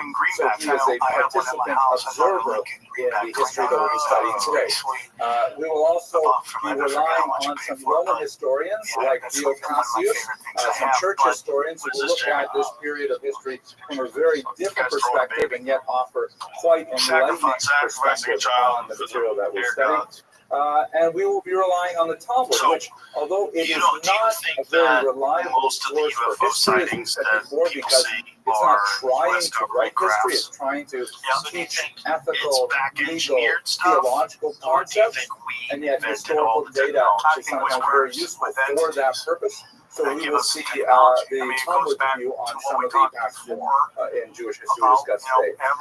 We'll also be looking at some great archaeological finds, most notably the amazing finds in mid-century of the Bar Kokhba tunnels. Here's one of my children here who's exploring some of the Bar Kokhba tunnels, which are now open to select groups to go through them.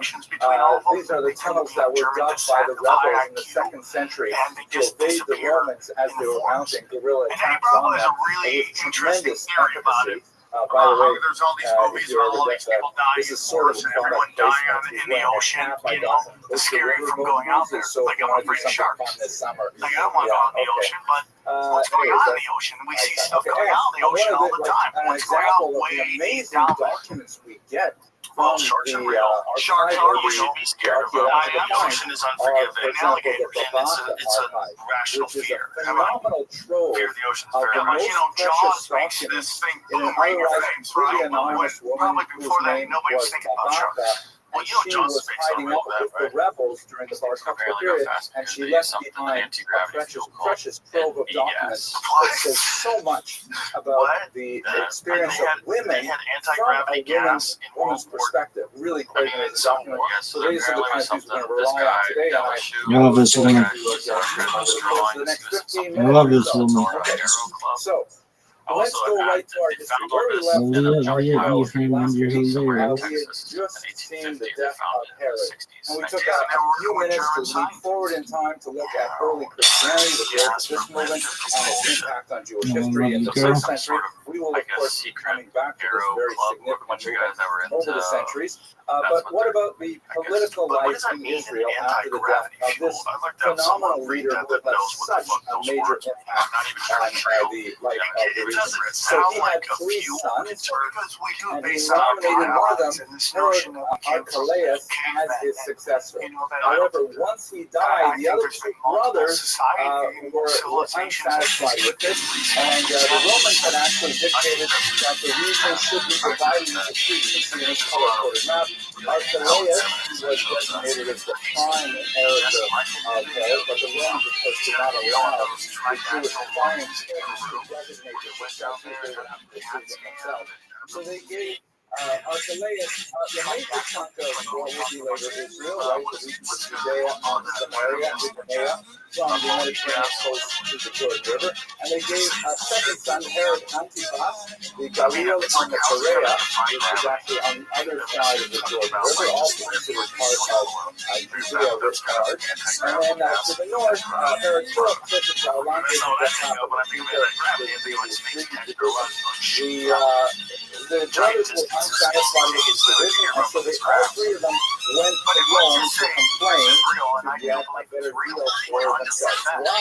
While they left Israel into disarray, there was an altercation between the ever-present and often offensive Roman soldiers and the Jews living in Jerusalem, and it actually broke out into violence that was actually escalated on the temple ground. I love you, girl. I love this girl so much.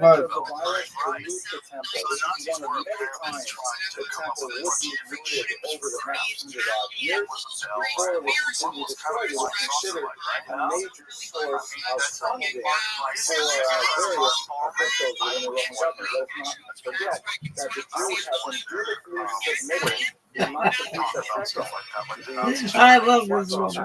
Was that because we're trying to create something that's mandated in the Torah that they should give a half shekel every year towards the upkeep of the temple? And these funds keep coming in, even through the Roman period. And even after the temple was destroyed, these will still be contributing this amount to the shekel, which is quite a significant amount of money.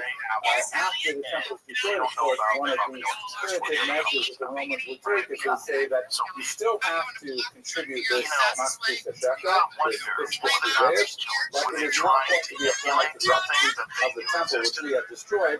It is going to be applied to a temple dedicated to Zeus in Rome, which added insult to the taxation burden. But nevertheless, it was a constitutional tax for the Romans. So the Romans decided to separate lot with the temple, which was a precedent that we would see would have dire consequences for the Jews afterwards. And what else is going on is that while the 3 would-be kings are in Rome, there are 2 other Jewish people who are standing up saying, we're actually the real kings, and they're claiming the right to the throne. So you have to imagine that the entire region is descending into political chaos at this time. Varus, who is the governor of Syria, Israel is technically within the political bounds of a region that was led from Syria, comes down to put an end to this political infighting, and he captures as many rebels as he can, and he crucifies 2,000 of them. Crucifixion, of course, was the favored method of execution for the Romans, very, very painful method of death. People would be left out on the street for days as a deterrent to future would-be rebels. So you get a sense of the kind of savagery of the period. And as for Archelaus, the leader of the 3 brothers, he is ultimately exiled because the Roman Emperor has a mentioned already, and he sends him off to the south of France to this town called Vienne, which is actually one of the places that we visit on That's like 10 miles away that they've hollowed out. Okay. So now let's talk a little bit about the political organization of Dude, she got rid of a bunch of living them. under someone called a procurator, The real NASA which is is in not Huntsville, exactly Alabama. So this is a funny story. So Eddie and I are doing stand-up, and we're doing the Full Have Comedy Night. And we do Nashville, we pack it out. Oh, We no. pack it out great. So he starts and we go, Oh, I love this I'm woman. like, yeah, man, we're going to stand up now. She's so funny. So we drive up, This woman should have her own fucking movie. to the comedy club, things like and that. the And fucking she's beautiful. Korea was really known as a Roman center, even though there would well, be it's like Sharon Underwood or one of those black female comics is performing there. They should call her crowd. No, it's not her. Someone who was the This is a very, very Roman city with lots of Roman architecture, lots of Roman gods, She's packed it out.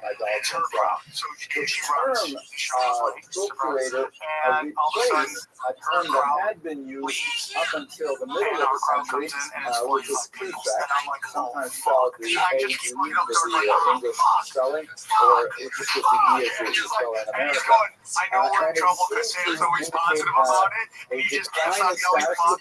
So we do the show 45 minutes. Had Great more show. We have authority. great The time. procurator was We get off primarily a stage. The financial sound guy figure, comes up collecting and funds. goes, The whoever most sent you important here prefect, of set you course, up to in fail. the history of this time, This is is the Pontius real Pilate. This And in is where all 1961, the this satellites are stone was controlled from. discovered in This is where Jerusalem Von that Braun actually was when he named came to Pontius America. Pilate. You In recall, Huntsville, he was Alabama, the into prefect the late who you were put not allowed Jesus to to talk trial, about how and he was he not wanted here to because they had all convinced himself that he was forced to do Barabbas. it And when against his the own will, other and even masses though he was a decided they wanted horrible person, Barabbas he to gave go stories free, about real something that has yeah, no precedent they in any convinced themselves that he did it example against of his own Roman will. law we have to So hear is that's then where the real, Pontius so Pilate they always famously have you look over washed here when his everything's hands of going the on over affair, here. which is how we get the Well, that expression one English. Von Braun. Here he is, you see the inserted letters, which are kind of right there, are from Augustus, which is from Caesar, to Darius, to Pontius Pilate, the prefect of the Jews or Judea.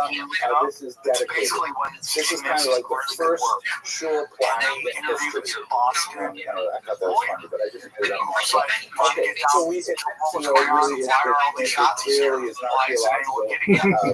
And so he's pressing, and he's doing like Freedom of Information Act, of someone in and Pontius he's Pilate, pressing them, and one day by they extension, agree to I it. So see that CIA many says of the other you can look at these stories have some documents, you this can't take history as pictures, well. and you The can't take relationship notes. of He these just reads it. prefects So he reads it, Syria is and not he clear, finds out that and basically quite a what bit happened of was ink is spilled in among the Rockefeller historians trying to figure out exactly and I who think referred it to whom. But was in general, it seems that the Syrian governor was where the real military political power would yeah, come. so you got all That's these very guys significant, we shall see this is part of during it, the but this First I Roman never Jewish knew War. that. But what's not Like, as if you're well going in known hiding, is dude, that for why would you most change of your the names? None first of them century, changed your names. the Romans were actually remarkably tolerant None of them of changed. Yeah, that this was it. bizarre we were so different from every other culture they encountered in worship and in visible God. We were extremely insistent that we would not worship any other gods. We would not bow down to in the civic religion of the time. You have to realize it's the moral equivalent of standing up while they play the national anthem at a ball game. Refusing to stand, which of course is today's politics is the principal, very demonstrable act of defiance. And if today we're upset about it, you can imagine in the Roman Empire how much more would have been upset about it. Nobody took, except for Caligula, we'll see him in a second, nobody took the religion really that seriously. Nobody thought that the emperor was actually a god. Nobody thought that the statues really had power, because that's what you did. This was just normal human behavior. And we Jews refused to do these things. We refused to work. One day out of 7 is considered incredibly lazy. We practiced circumcision, which is considered barbaric, which is considered mutilation of human flesh. All types of, and of course we refrained from very basic dietary elements of the Roman diet, like pork. So there are all these kinds of things that the Romans didn't understand about the Jews, but nevertheless, they basically gave us space to do what we wanted to do. As long as we came up with the money and our taxes, the tribute, as long as we were not rebelling openly, then the Romans were perfectly fine with the Jews. We see a couple of examples of this. For example, here's one exception. The big exception is Caligula, who is really one of the most bizarre and awful of the Roman emperors. He ruled between the years 37 and 41 when he was assassinated about 4 years too late. He actually believed he was a god and wanted everyone else to believe the same. And after there was a major pogrom in Alexandria, Egypt, generally considered the first anti-Jewish pogrom in history, there was a demonstration in the city of Yavne. We'll come back to Yavne a little later today. It's a very important city of this period of time. Jews were demonstrating against the setting up of smaller idols in the city of Yavne, and so he said, that's ridiculous. If the Jews in Yavne, this small provincial town, are going to be upset about a few statues, I will show them. I want a statue made of myself, and I want to plant it in the temple in Jerusalem. And he actually ordered the stone, and he ordered it carved. It was actually carved in the city of Sidon in the north of Lebanon. And even the local Roman governors, the local Roman prefects were saying, please, the Jews, what's the point of this? You're just going to make a lot of trouble, and really trying very hard to dissuade Caligula from this particular course of action. In the end, Caligula died before the icon could be installed in Jerusalem. It actually was ended up being shipped somewhere else.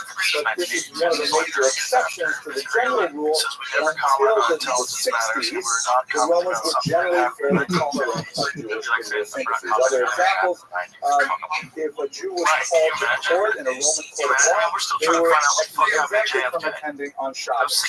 I'm not even sure if we can say that about many modern European countries if they have courts of law on Saturday. Jewish would be exempted. I know that kids going to non-Jewish universities are difficult getting out of classes on Shabbat. Can you imagine Roman Empire would say, let's no problem for you. By the way, I'm a dean at an amazing college, Hill College.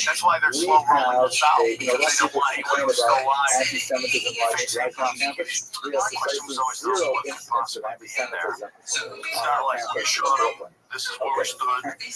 Bobby took the first shot. The Romans were also satisfied What do you think they're going to do? What's their name and what they order? observances of their authority. For example, they were perfectly okay knowing that the Jews were offering sacrifices in the morning and the evening for the benefit of the empire. We'll come back to the controversy around the sacrifices later. But they said, okay, that's fine. You don't want to bow down to a statue. You want to celebrate our feast. That's fine. You're doing the sacrifice thing, that'll be your assignment. So basically, they were willing to go along to get along as long as they got the money and as long as it was like that. They also made some really tremendous efforts not to display standards with the employment of any living creature within the boundaries of Jerusalem.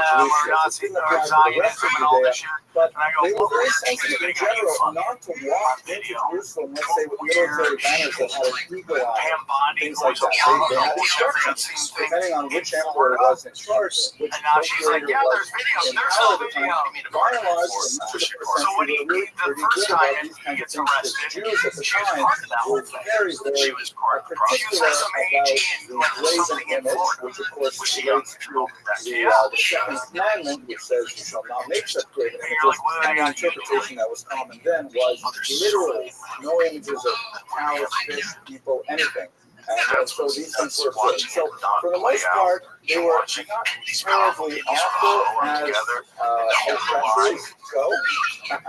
But you'll see these pedal hunters, and they're doing a great job getting these guys off the streets. So let us turn now briefly to the two major appliance things of the first century. They're both named Agrippas. They're actually both named Herod Agrippas, but they're usually referred to simply as Agrippas or even Agrippa.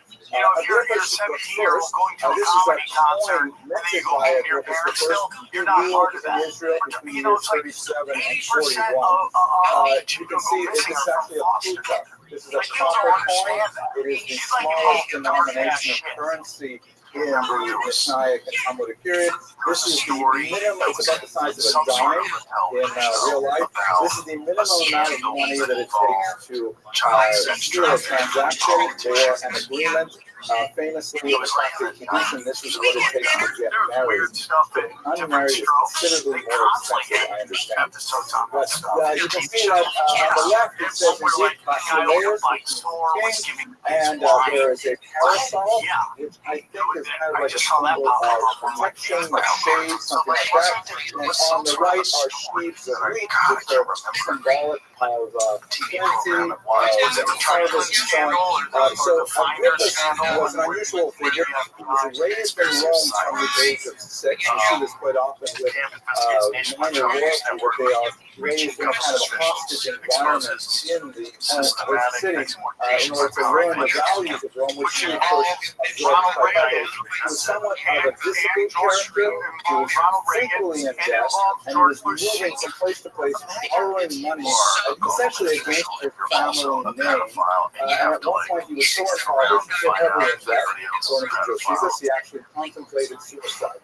However, he fell in with the Emperor Caligula, who found in him a kindred spirit, and he actually traveled with Caligula's retinue. It was kind of like a Caligula's Lucy. And then when Caligula was assassinated, oh my gosh, he was in big trouble now, because what he was supposed to do, he was tied his entire career to this individual.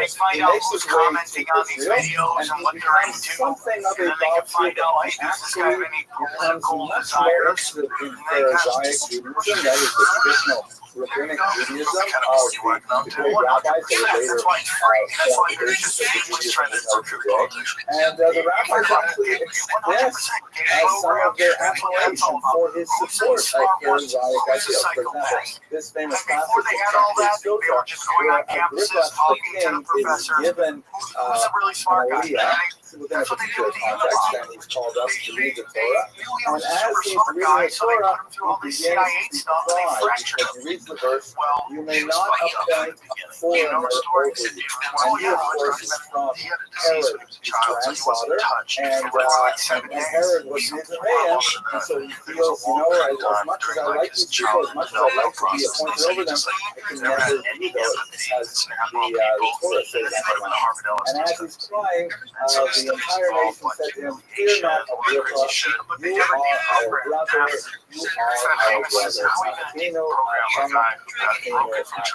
It's a very good passage, for which Jews are all criticized, because, hey, it says in the Torah, the passage, because the kingship would have come to the Father. So he's a kind of a complicated character, but don't get him in. He was not enjoying studies. He was not so studied. We know, for example, that he sort of practiced kosher style. Like when he was in Jerusalem, he was really straight and narrow. He was like the rabbis, he was like the Zafiani, he did everything. But when he was on the road, he was great with going to theater and to the naked gymnastics and things like that. And we even have coins in which he printed images of himself, which were totally verboten in Jerusalem. But outside of Israel, he had no problem with transgressing these rules. So a little bit of a complex character. His son, Agrippa II, who reigned from around the year 50 until possibly the year 92, there's a lot of stories about that. He's an even more complicated character. This is amazing approach of information called Nikolai Vodorovsky, the Apostle Paul on trial, because Agrippa II actually shows up in these New Testament Christian scriptures where Paul is put on trial and defends Christianity before King Agrippa. So like his father, he was raised in Rome, he comes to Israel about the year 53. And just as his father was a Greek Caligula, so too is the son of Ruby of Vespasian, a greater Titus. And it's absolutely astonishing that while the temple is besieged He by believes in people warless and while entering the Jews are houses. killed by the He thinks Romans, the president's he was above the law. enjoying They didn't want you ever banquets with the discussing that leader stuff, so of they make it a the sex Roman trial generals. that It is by a actually woman who has astonishing that he deep was connections to the completely CIA. allied with the The Romans, father but was that in is the charge fact where he put himself on the political spectrum. funding for He black had a very operation. scandalous So she's relationship with his own sister, Berenice. For those And she in comes this out, she painting, says this Berenice, stuff, the so you queen think is right that was a next to diversion. I love her. wasn't really that she was talking about. It was He just to get you to corresponded with concentrate on that Josephus and himself. not for people to focus on Reproduces some of his letters, so we get a sense of his personality directly as a result. And he had some interesting curiosity about Christianity, as we see from this particular famous passage that occurs in the book of Acts, No one ever where discusses Paul sexual defends background and what he actually the was a charges part of. against Christianity to Agrippas, Nobody not will want a guy successfully, who but thinks the nevertheless, the president's above the fascinating law and course the cops should have so warrants those to are come in the their prime house. That's things the Supreme that are Court justice. active at this time.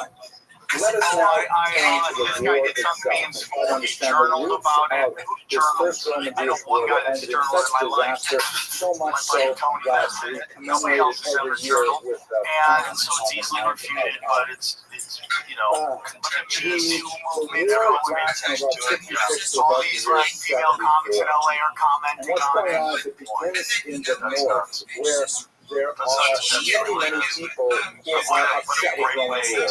They are upset with the procurators. They're very upset with the heavy taxation. They are upset with the impositions on the Jewish culture. And as we discussed last week, they coalesced into a group which is Release known the package, in release general all as the those flyers, Zealots. release all that stuff. Josephus, he tends to call them not zealots, but bandits, because again, remember, he's writing for a Roman audience, and they see these people as kind of like, you know, hoodlums who are wandering around the north, and Roman caravans and things like that. And many of them put together significant followings. There's Judas of Gamala, there's John of Giscala, Simon ben Gioria. Many of them will be very important figures in the actual fight against Rome later, especially concentrated in Jerusalem. Just to give you a sense of the kind of atmosphere that is developing, Josephus describes as typical. He actually gives us half a dozen kinds of examples like this. Some Jew from Egypt, who is known simply as the Egyptian, he claims to be the Messiah. He claims to be the new political savior of the Jews. This is happening a lot in the first century. And he wants all the Jews to meet him in a particular place on the other side of the Jordan. They'll gather together and they'll go back to Jerusalem and they will proclaim his Messiahhood. The Romans hear about this and they simply take a group of troops over there and they massacre them all in the field. They don't even arrest them. They don't even give them a chance to explain. They just take care of it one fell swoop. And although the Egyptians may have been, to use the technical term, a prisoner, to kill them all was seen as a very brutal and excessively harsh response. And so it just accelerated the dissatisfaction from the war. You also have the rise of a group called the Sicarii, from these short knives of Sicarii that they carried. And these were essentially political assassins who murdered Jews to oppose their radical views. Their modus operandi, as reported by Josephus, is they would, the Sicarii would, just like, regular Jews, they would go to some marketplace where there were a lot of people going about, and then they would pull the knife out from their rope, they would stab the person they wanted to kill, a moderate in particular, and when the body fell, they would quickly pull the knife, and they would feign like horror or shock, and say, who did this, how was that possible, and then they would run away into the crowds. The Romans would come in, they would arrest them from time to time, but then they were very happy to give them back for ransom. And so the Romans were, as it were, complicit in putting the Sicarii back out on the streets all the time, and this was just causing a tremendous amount of ferment within the Jewish community. Let us recall that their prime targets were not the Romans, but were moderate Jews. We also see this kind of thing happening in the lots of cultures, right, where moderates cannot speak up because the the radicals are simply too violent. How many So people are doing that? society is How many rapidly people are devolving in in the print north shops in just like particular. sucking in So all the in order to deal chemical with this, fumes? the Syrian legions are going to have to come down. And the spark of the flame is associated with the local procurator, particularly harsh individual named Jesse Flores. Chips everywhere. We got At lead one poisoning in point, the brain for sure. decides to raise the temple for a remarkably small amount of gold, 17 We talked about that the other talents day. of gold. Not exactly sure how much a talent is. That was not the term that was used in our day in the 19th century source, but it's definitely a small amount of money.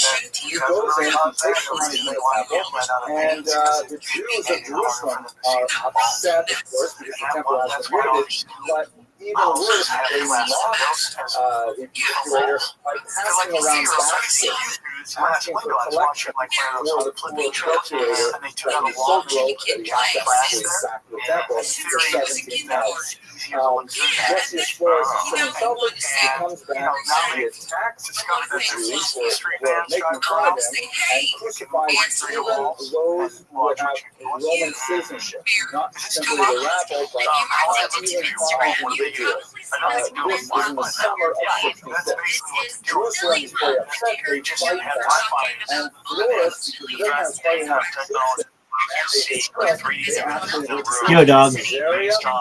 How you living, pimp? Yo.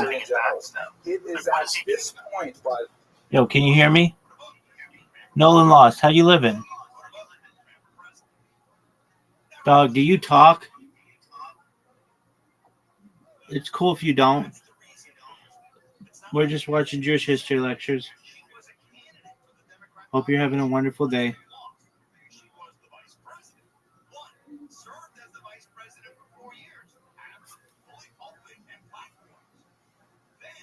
On a life of, if you're addicted to Instagram, you've probably seen this woman pop up on your feed. This is the Philly Mom, the character known for talking about all things Philly and a series of viral posts.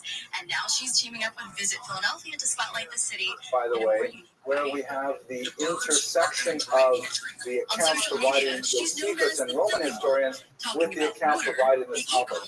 The Talmud has, and I won't go into it in great detail here because I'm looking at the clock and I want to be able to cover to the end of our period, but I'm sure you're all familiar with the story that we read about on Tisha B'Av of the botched wedding invitation of Kamsa and Bar Kamsa, right, where there are two people with very similar names and they're mortal enemies, and one of them is making a wedding, and so he sends his servant out to invite his relatives. I forget whether it was Kamsa or Bar Kamsa, but by accident, the servant invites his mortal enemy. The mortal enemy says, "Wow, I can't believe it." Let's say it's Kamsa invited by Bar Kamsa. Bar Kamsa invited me to his wedding. That's so amazing. He wants to make it up. I'm gonna go. I'm gonna bury the hatchet. We're gonna friends again. He shows up to the wedding, and Bar Kamsa says, "What are you doing here?" He says, "He sent me an invitation." And Bar Kamsa says, "You can't be here. This is my wedding. I hate you. You're my mortal enemy. Get out." Kamsa is so embarrassed. Don't kick me out while all these other dignitaries are here. I have a big wedding present for your children. He says, "I don't care." He says, "Listen, I'll pay for half the wedding. Just let me stay. Don't embarrass me." Good job, Neil, throwing grass. It's an excellent idea. The whole wedding. I would have taken him up on that. Shove it in the But at that point, he says no, and he sends them away. And the rabbis, the Talmud, the story is the rabbis, but being there and not intervening, not saying at this point you should be levanter, you should compromise, let them stay already.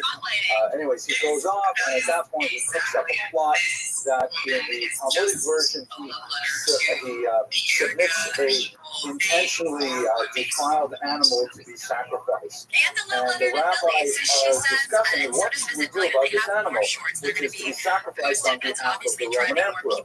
If we don't sacrifice it, then the Roman Empire is going to be more upset with us than the local procurator was. If we do sacrifice it, then of course we're compromising Jewish law and we're offering an illegal sacrifice. And even the possibility of killing the person who offered this blemish sacrifice was discussed and discarded because they said, we're not going to do this over a sacrifice. And at this point, the sacrifices were stopped.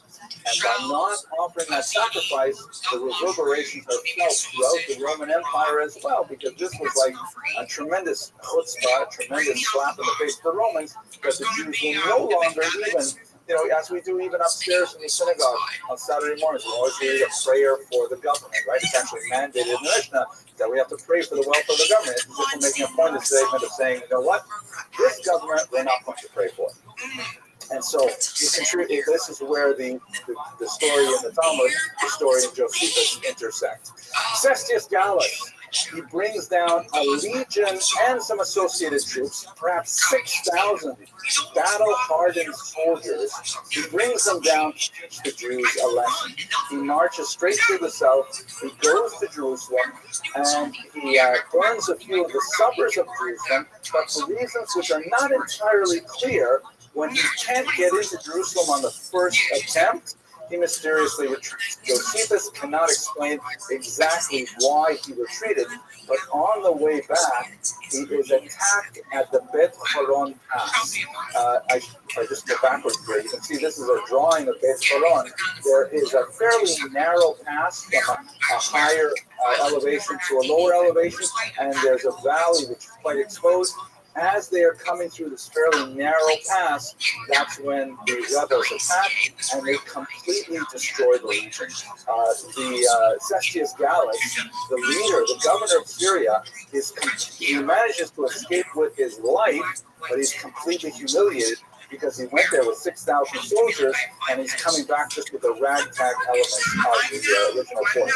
And this was at the hands of some, totally dominated minority population that really should not even have even the wherewithal to attack them. By the way, a lot of the war loot that the Jews took from the corpses of that region. Oh, that is so funny. In the future war. It's so funny. I can shit. They were unarmed. The Jews didn't have anything other than pitchforks like that. The rebels returned back to Jerusalem, but everybody knew that you can't take out a governor's legion and expect to be left alone. At this point, they prepared for war, and they appointed our Josephus to be in charge of defending the north. Thinking that correctly, the next attack would come from the north, and the Galil was the front line.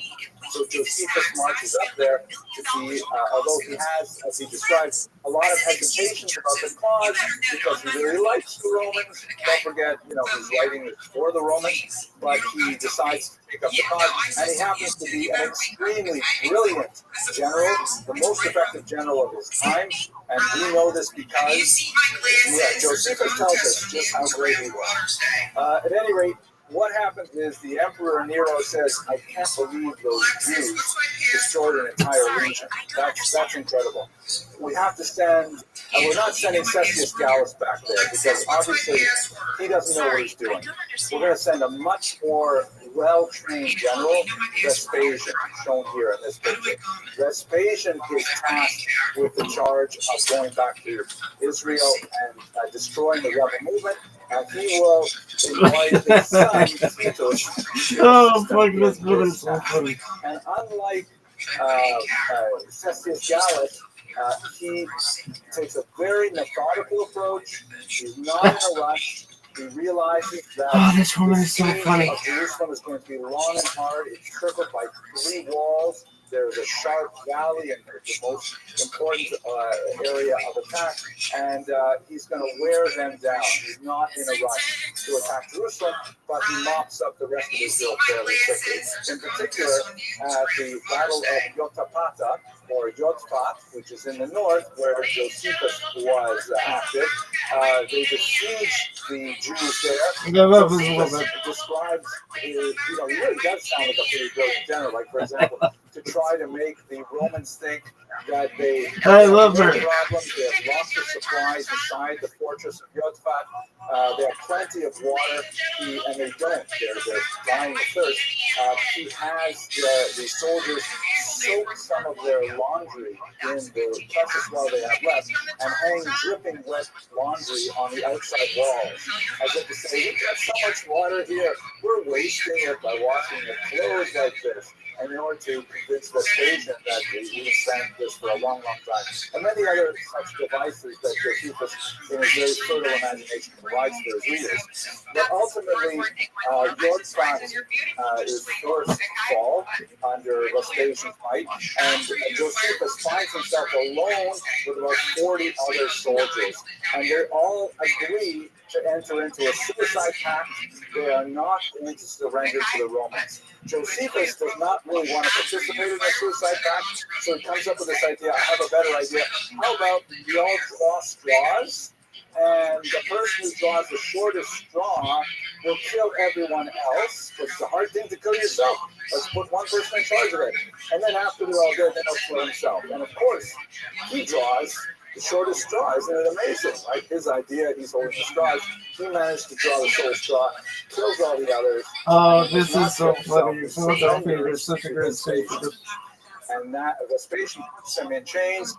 But again, with his tremendous ability to think on his feet, Josephus greets Vespasian as Emperor Vespasian, which he is not. He's merely a general. And he says, why do you call me emperor? He says, because I have seen, I'm Jewish, we're connected with prophecy. I have seen that you will one day be emperor. And basically, as they're talking, they get a messenger that Emperor Nero, it's not Nero at this point, I guess it would be Nero, has died. I got my timing right. And Vespasian, you're called back to Rome. Oh, this woman is so funny. This woman is so funny. I can shit myself. Along with Titus, his son, who takes over charge of the attack on Jerusalem.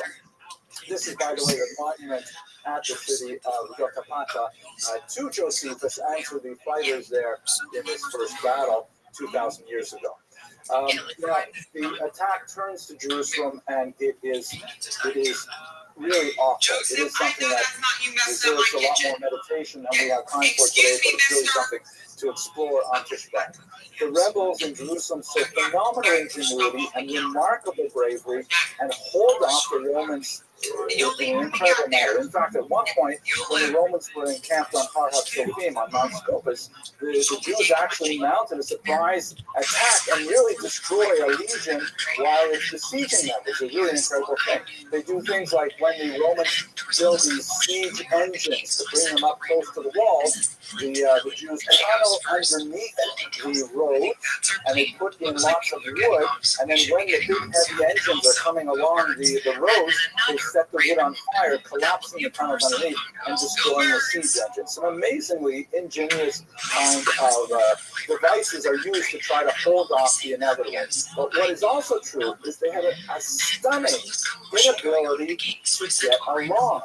You have in Jerusalem several different zealot groups, Simon ben Gloria, John ben Iscala, who are fighting with each other in an incredible way. I mean, thank God we don't see that anymore. Like now, when we have an election, we just decide, right? We don't have to do it over and over again.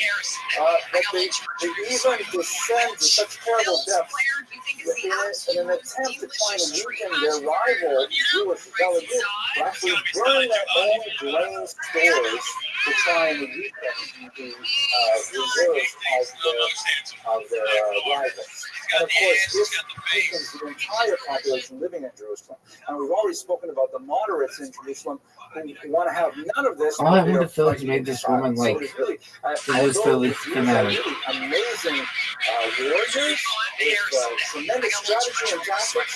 Without leadership, they turn on each other in such horrible ways and really are responsible for the devastation that would follow. Titus's siege, eventually they're able to break through, and the walls of the temple are destroyed in the summer of the year 70, resulting in some absolute horrific massacres that, of course, are commemorated on the day of the month of So that represents the end of the main part of the First War.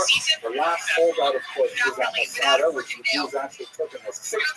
The rebels took that fortress, which was originally one of the palaces of Herod, and they managed to hold out on this mountain for another few years and it's rather an amazing, dramatic story. And then, like the story that I described in your track, the rebels of Masada also commit suicide when it is clear to them that they will not be able to hold off the Romans anymore. The aftermath is also quite significant, and with a longer time to present, we can talk about how the Romans really made a tremendous amount of political hay out of a defeat. We should recall that although it was a long war, we're talking about 8 years, it was not the conquest of a new territory.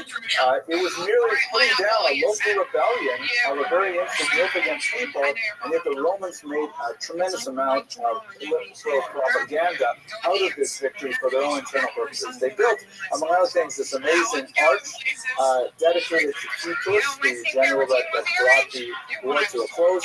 And of course, as you go on the right-hand side of this arch, you see the famous bas-relief that shows the Jews being taken off into captivity with the spoils of the temple. My colleague Stephen Fine, who is a great historian at Yeshiva University, the other great university that has a very low anti-Semitism rate in the city, he did some phenomenal work. I love this with the remains of pigmentation that's buried deep in the stone, and he was able to actually recreate the way it would have looked to Romans in the first century, because the Romans actually painted their statues. This is what it looked like to Romans. It's rather garish. I think I like it better with the monochrome. On the left, you can see in the standard it says Leges Judaeorum, the law of the Jews, which may have been a Torah scroll or maybe even the Lucos, the tablets. Then, of course, you see the menorah, and then to the right it says Candelabrorum Judaeorum, the candelabra of the Jews, and on the right it appears to be the Shulchan, the table used in the temple. It says Sacra Judaeorum, the holy thing of the Jews, and they have they're carving away Hatzotzot, the long trumpets and things like that. And this was meant to be a monument that enshrined the victory of the Romans over the Jews. They also minted about 2 dozen varieties of this coin, Judea Capta, which means Judea is captured, that invariably has on the left Vespasian, who was the emperor at the time, while his son was, of course, the general. And on the right, you see Judea Capta, Judea is captured. And usually there is a balsam tree, which was one of the principal exports of the region. And on the left, you see a Roman soldier and a forlorn Jewish woman representing the fall in Jerusalem, who is sort of like in a Tachanun-like pose, clearly very sad. Some of them are quite a bit more brutal, like, for example, this version here, where she is bound. She actually has her hands tied behind her back, in quite a bit more submissive state, and Vespasian looks even more ominous in this particular example. But these coins were incredibly popular, and they really seem to harp on it. It was so important to them to demonstrate to the wider Mediterranean basin that they have really put an end to Judea. Okay, so that's a quick lightning tour through the first Roman-Jewish War. I've only got about 5 or 7 minutes left, but I will take you briefly through the Bar Kokhba revolt, which is incredibly important, so we'll do it very quickly, though, so at least we can cover it. There's a lot of repercussions to the Jews. The Jews are banned from the city of Jerusalem at this time. Jews are forced to pay that extra tax. There's hundreds of thousands of Jews killed. The numbers are hard to really comprehend. Josephus, I believe, like 600,000 Jews murdered, which is a phenomenal number. Even if it's a fraction of it, it's still a huge portion of the population. And the Jews are still rested. The Jews are still angry about it. There is a flare-up in the so-called Titus Rebellion, sometimes called the Titus War, which is about 60 years later. And it occurs in the context of the Emperor Trajan, or Trajan, in his attack on the Parthian Empire, particularly in the region of Mesopotamia down here, under where the Euphrates and the Tigris rivers come close to each other, specifically the city of Ctesiphon, which many of you may know better by its Talmudic term, Nicosia, which is just across. It's a suburb of Ctesiphon. And this is essentially the heartland of the Jewish civilization is in this region here. Not the heartland, but the Babylonian heartland, where the Talmud is used. And when Trajan comes into the region, the Jewish minority are actually quite loyal. Oh, this woman is so and they fucking against the funny. Romans, Not. and there is a backlash. This woman is so funny. I gotta take such a Not shit. only against the Babylonian Jewish minority, they are of course pushed back, and the Persians are able to maintain their independence. Later they will become the Sasanians. But all across the Roman Empire, there are attacks on Jews, including in Israel, by Lucius Quietly, which is where you get the term Kitos. And it's essentially these widespread little small rebellions that are put down with tremendous savagery by this individual. It occurs there's a significant amount of discussion in the Talmud about this, but we don't know a lot of the details about how it unfolded overall. At any rate, it certainly did not constitute a war in the larger sense. It's more like a, so to speak, a police action, to use an American term. The Bar Kokhba revolt, however, is quite a bit more significant. This is a coin minted by Bar Kokhba, the Jewish rebel of the 130s.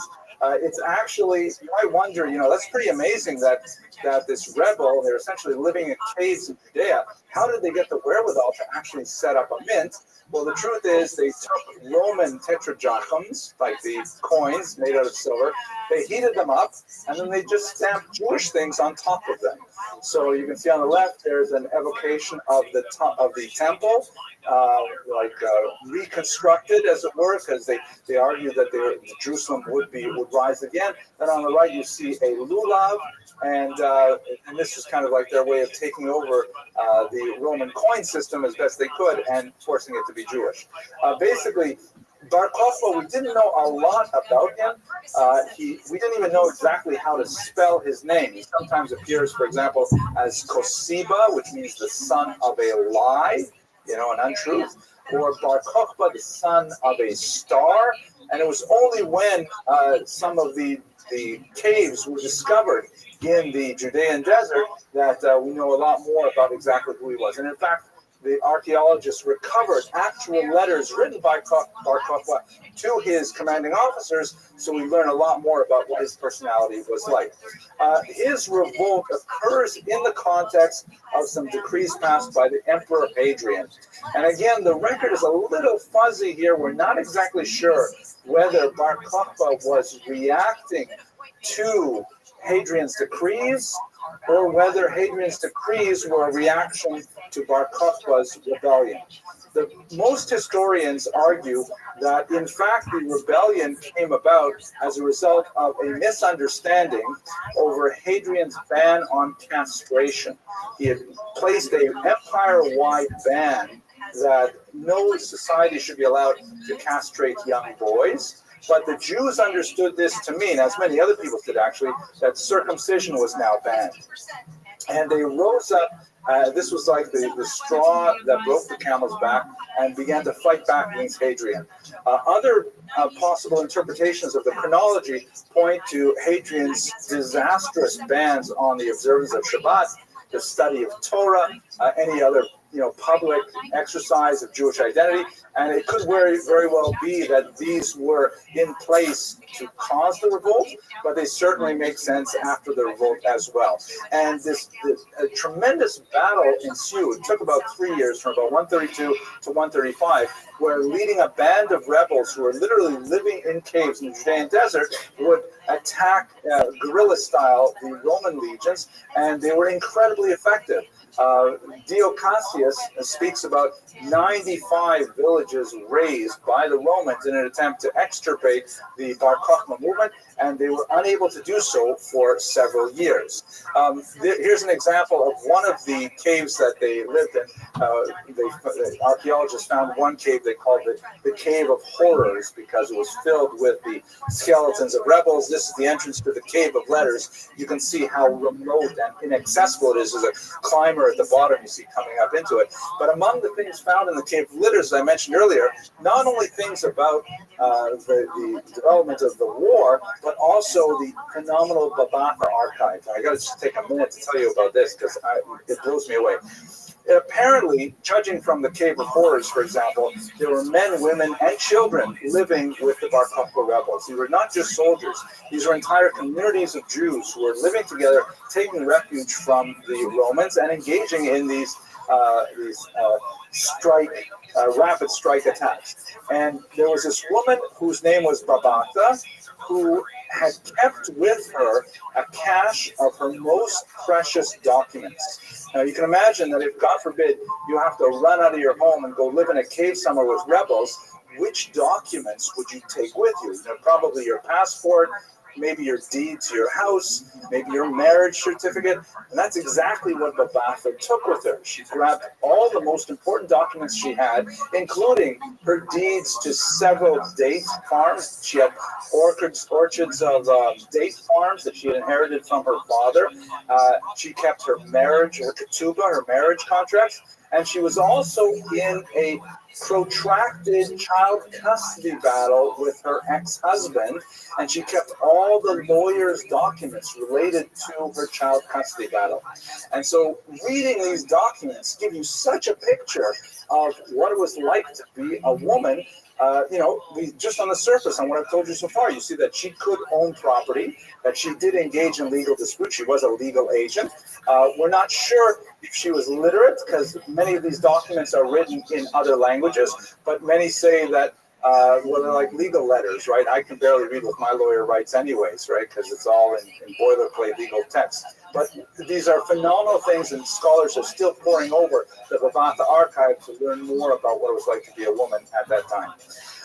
The rebellion ended at a horrible massacre at Beitar, which is actually remembered every time Jews say grace over meals. The bracha of Hatov V'Ameti was composed in memory of the Hrugei Beitar, the Jews who were killed in one last great battle shown here. But that's beyond our scope. Let us bring ourselves to the conclusion of the lecture more or less on time. Now, I've described a lot of political history, a certain amount of military history, but I have skipped over a lot of the intellectual and religious history, which is incredibly important at this time. If we go back to the time that Jerusalem was taken under siege, there was one of the moderate rabbis, Rabbi Yochanan ben Zakkai, who actually had family who were among the zealots, and he felt that, you know what, their enterprise is clearly doomed. It's just a matter of time before Jerusalem falls and we are all killed. So he concocted a plan to have himself appear dead and be smuggled out of the city to be buried. The zealots, including, I believe it was his nephew, were suspicious and wanted to confirm that, in fact, he was dead. And they proposed even stabbing the coffin with iron rods, but he managed to be nevertheless was taken out of the city in a coffin.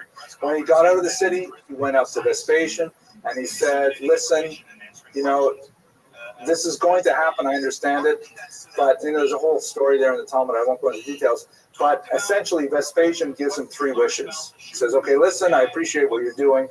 What do you want from me? And the first thing that he asks for is, Tein li Yavne v'chachameha. Let me have the city of Yamnia, or Jamnia, and his soldiers. Let me have a little suburb close to the ocean where those religious scholars can gather and just study the Torah. Vespasian magnanimously grants this, and in so doing makes the next 2,000 years of Judaism possible.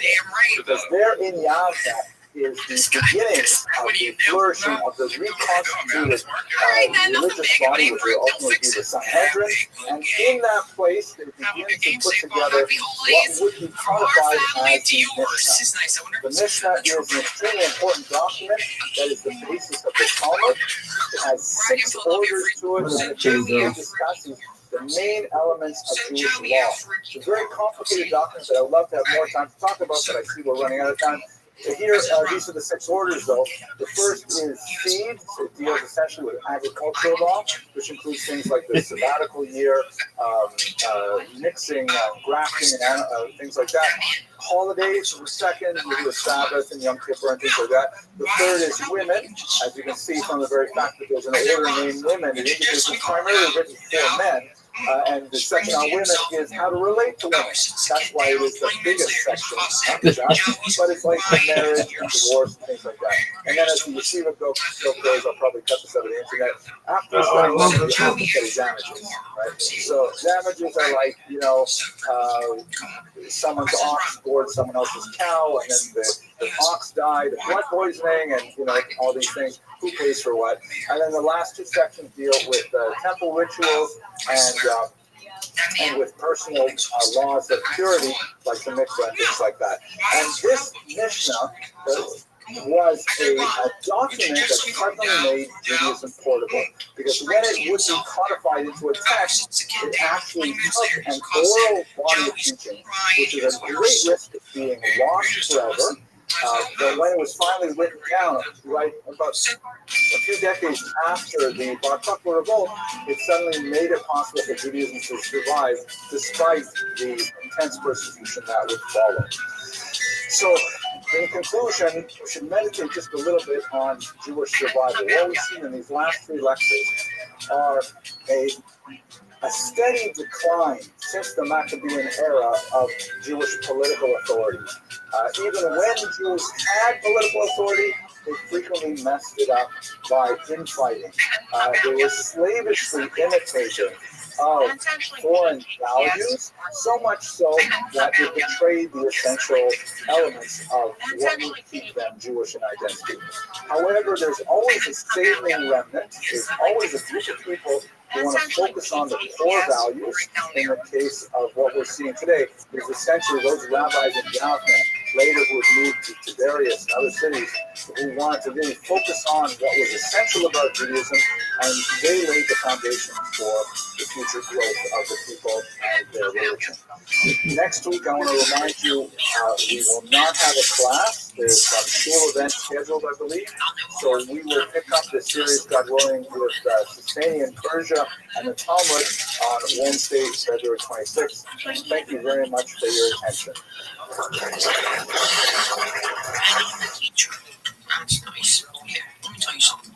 When we teaching, the kids are going to need two things, okay? A hope and a prayer. Here.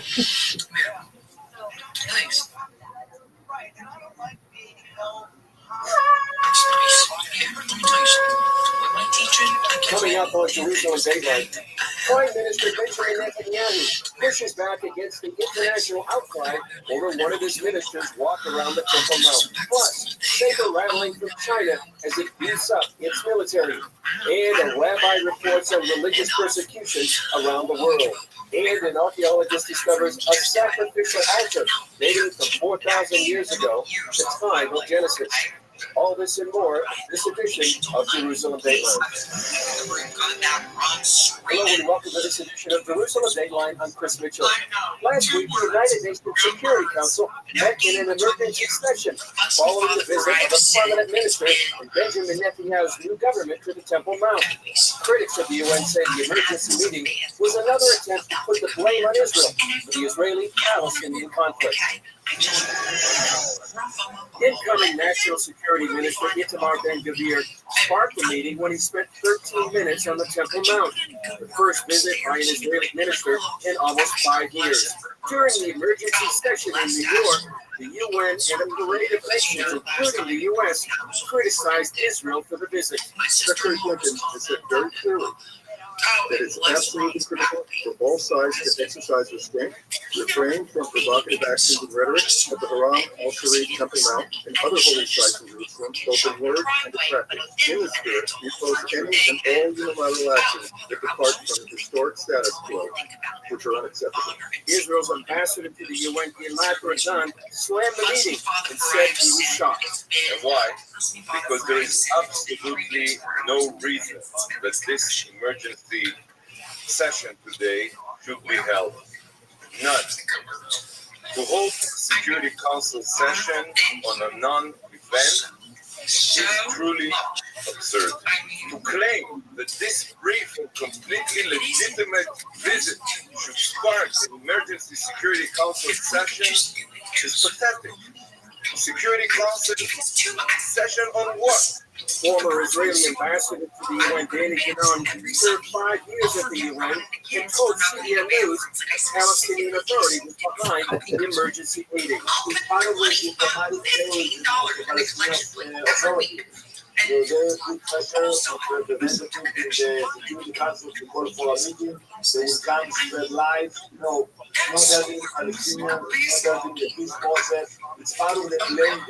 For his part, this Dr. Kabir maintained his visit did not violate the status quo on the Temple Mount. The Temple Mount is open to all. Muslims and Christians come up here, and yes, also Jews.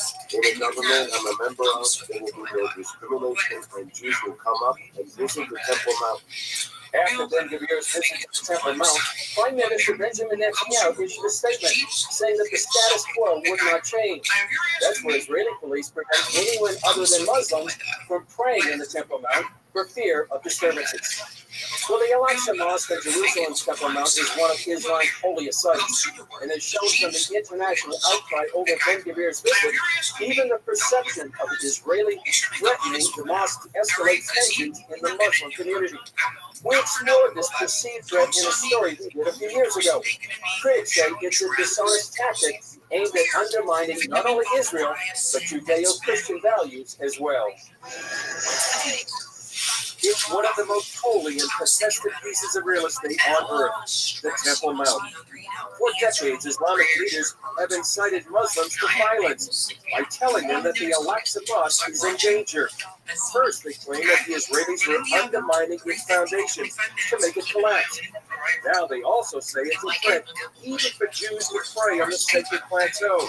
Extreme movements believe that Israel is planning to build the third temple and to destroy the Holy Shrine.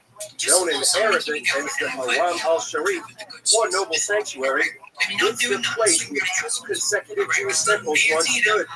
The second was destroyed in 70 AD by the Romans. Now, Muslim mosques occupy the site. The Golden Dome of the Rock to my right is the most identifiable Muslim shrine on the Temple Mount. But it's the Great Dome Al-Aqsa Mosque to my left that Muslims consider third holiest site in Islam. Al-Aqsa was first built in 705 AD. Muslim theology, the site precedes the Jews and goes back to creation. You know, Adam, when he descended from the heaven, he came here and he was raised here. No difference between Solomon and King David and all the prophets, all the saints. They're all doing in Al-Aqsa Mosque. Today, the entire plateau is referred to as Al-Aqsa. The Joshua guy wrote the Al-Aqsa is in danger libel, the history of a lie. He says when Muslim leaders want to unite the masses, they claim it's in danger. The match that ignites the people and brings them to the streets and causes violence is this libel. Al-Aqsa is in danger and this is faceless. Archaeologist Dr. Gabriel Barkai says there have been excavations near the Temple Mount, but never under it. One of the cornerstones of Western civilization was never touched by the slave of the archaeologists. Barkai says it was Muslims, not Jews, who began digging in an attempt to rewrite history. Since the 90s, there were many destructive digging going on in the Temple Mount, which were not for archaeological purposes, but to conquer and destroying archaeological data.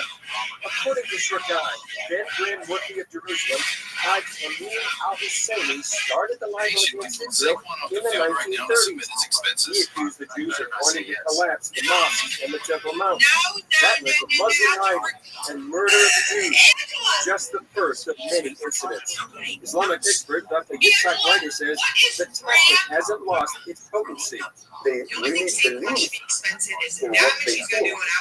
The Al-Aqsa is in danger as long as Israel is controlling the eastern part of Israel. In 1969, the Muslim world blamed Israel for the arson attack on the Al-Aqsa Mosque by a visiting Australian Christian.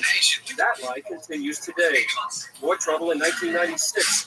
The worst Israeli-Palestinian violence in 30 years broke out when Israel opened an exit for visitors to the Western Wall tunnels half a mile mile from Al-Aqsa. And in 2004, rain, snow, and a minor earthquake toppled the entrance ramp to the Temple Mount. That provoked an international Islamic uproar when Israel tried to rebuild it. We asked Muslims in Jerusalem what they think. To destroy them, to took the place. It's in there. They are digging underneath it and digging and digging, and they don't find anything. God will save them. Experts say it's important the West takes notice now because millions of Muslims believe the lie is true. They say if it brought violence in the past, it will do so in the future. Up next, is the U.S. asleep at the switch while China is busy building its military might? What this could mean for the world when we come back.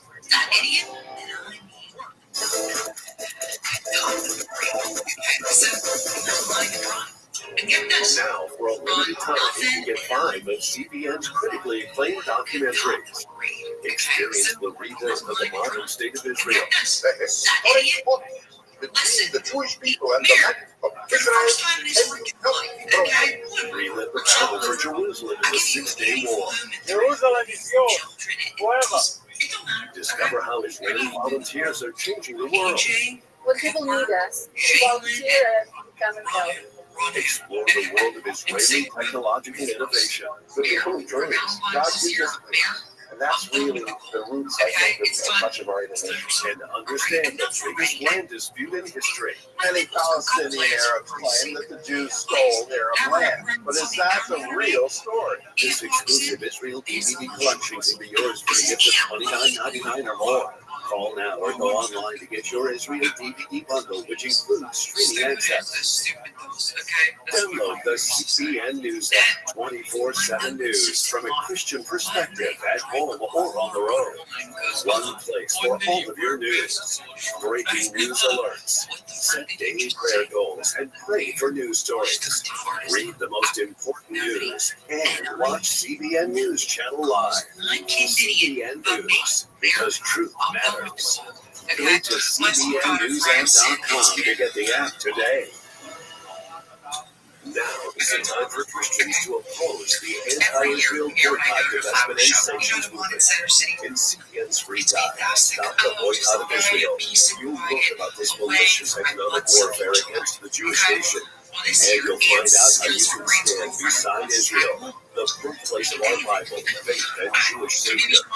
Get your free copy today. Call 1-800-700-7000 or go to cbn.com/BDS. My grandmother's ring.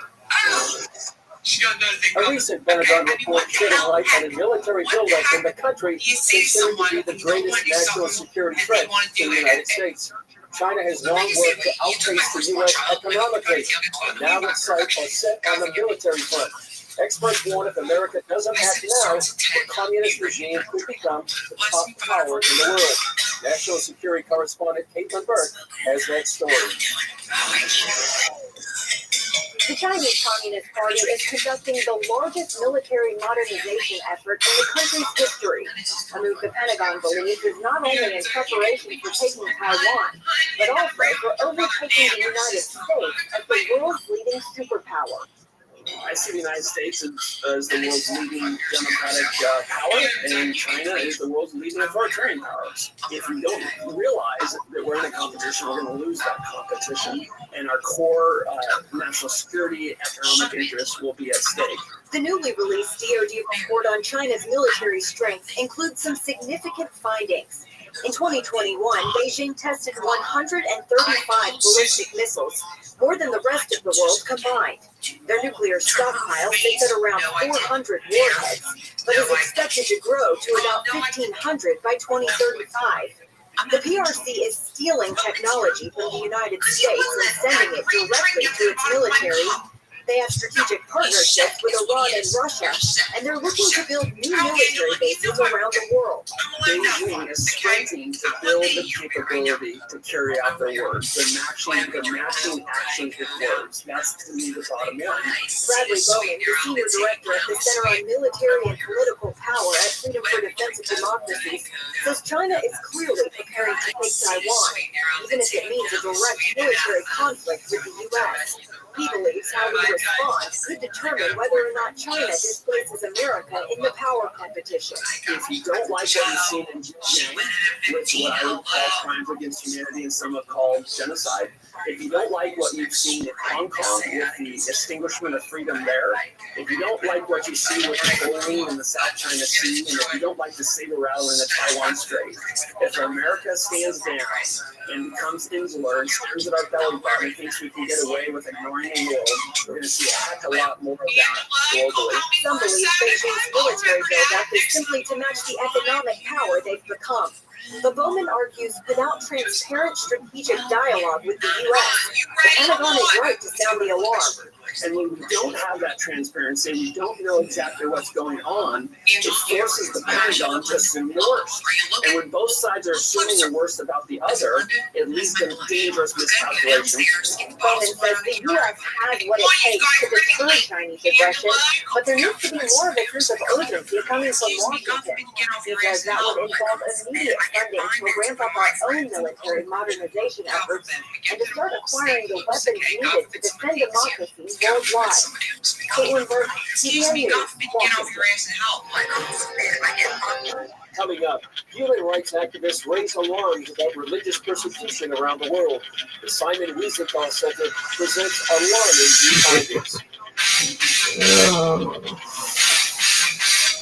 Names from the Old Testament are being unearthed all over the city of Jerusalem.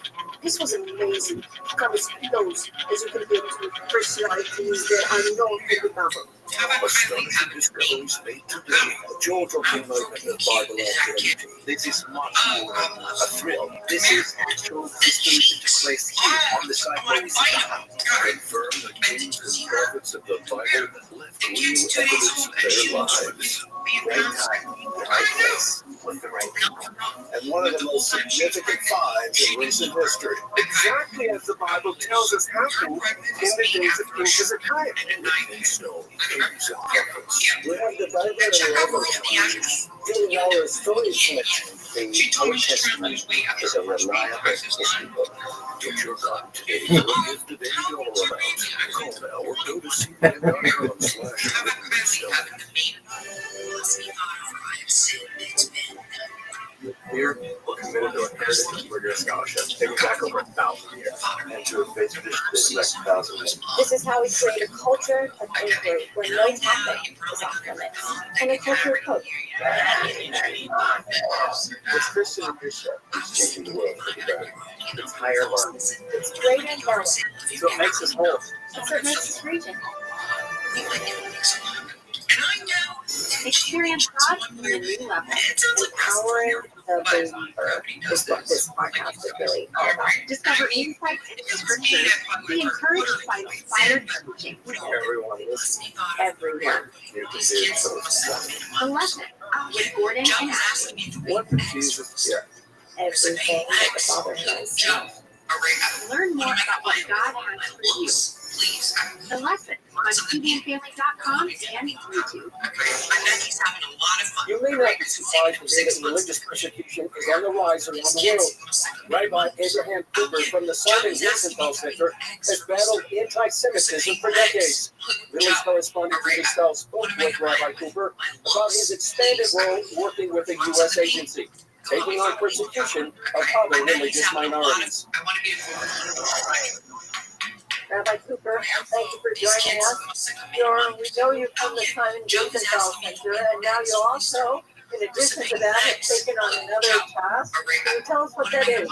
You serve the United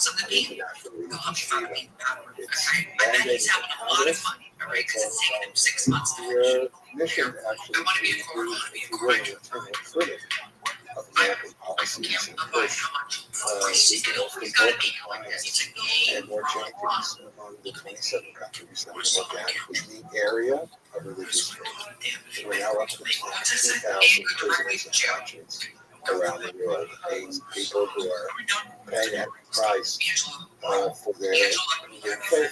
Christians, Muslims, and Hindus, and others. We look at about 27 countries, and unfortunately, we look back among religious minorities that are Christian around the world, starting with China, Catholics, mentioned just now Nicaragua, Nigeria, but it's a long list, and I consider it to be an honor as someone who's worked at least for 45 years to represent my commitment as an American, as a religious Jew, to the broader goal of religious freedom.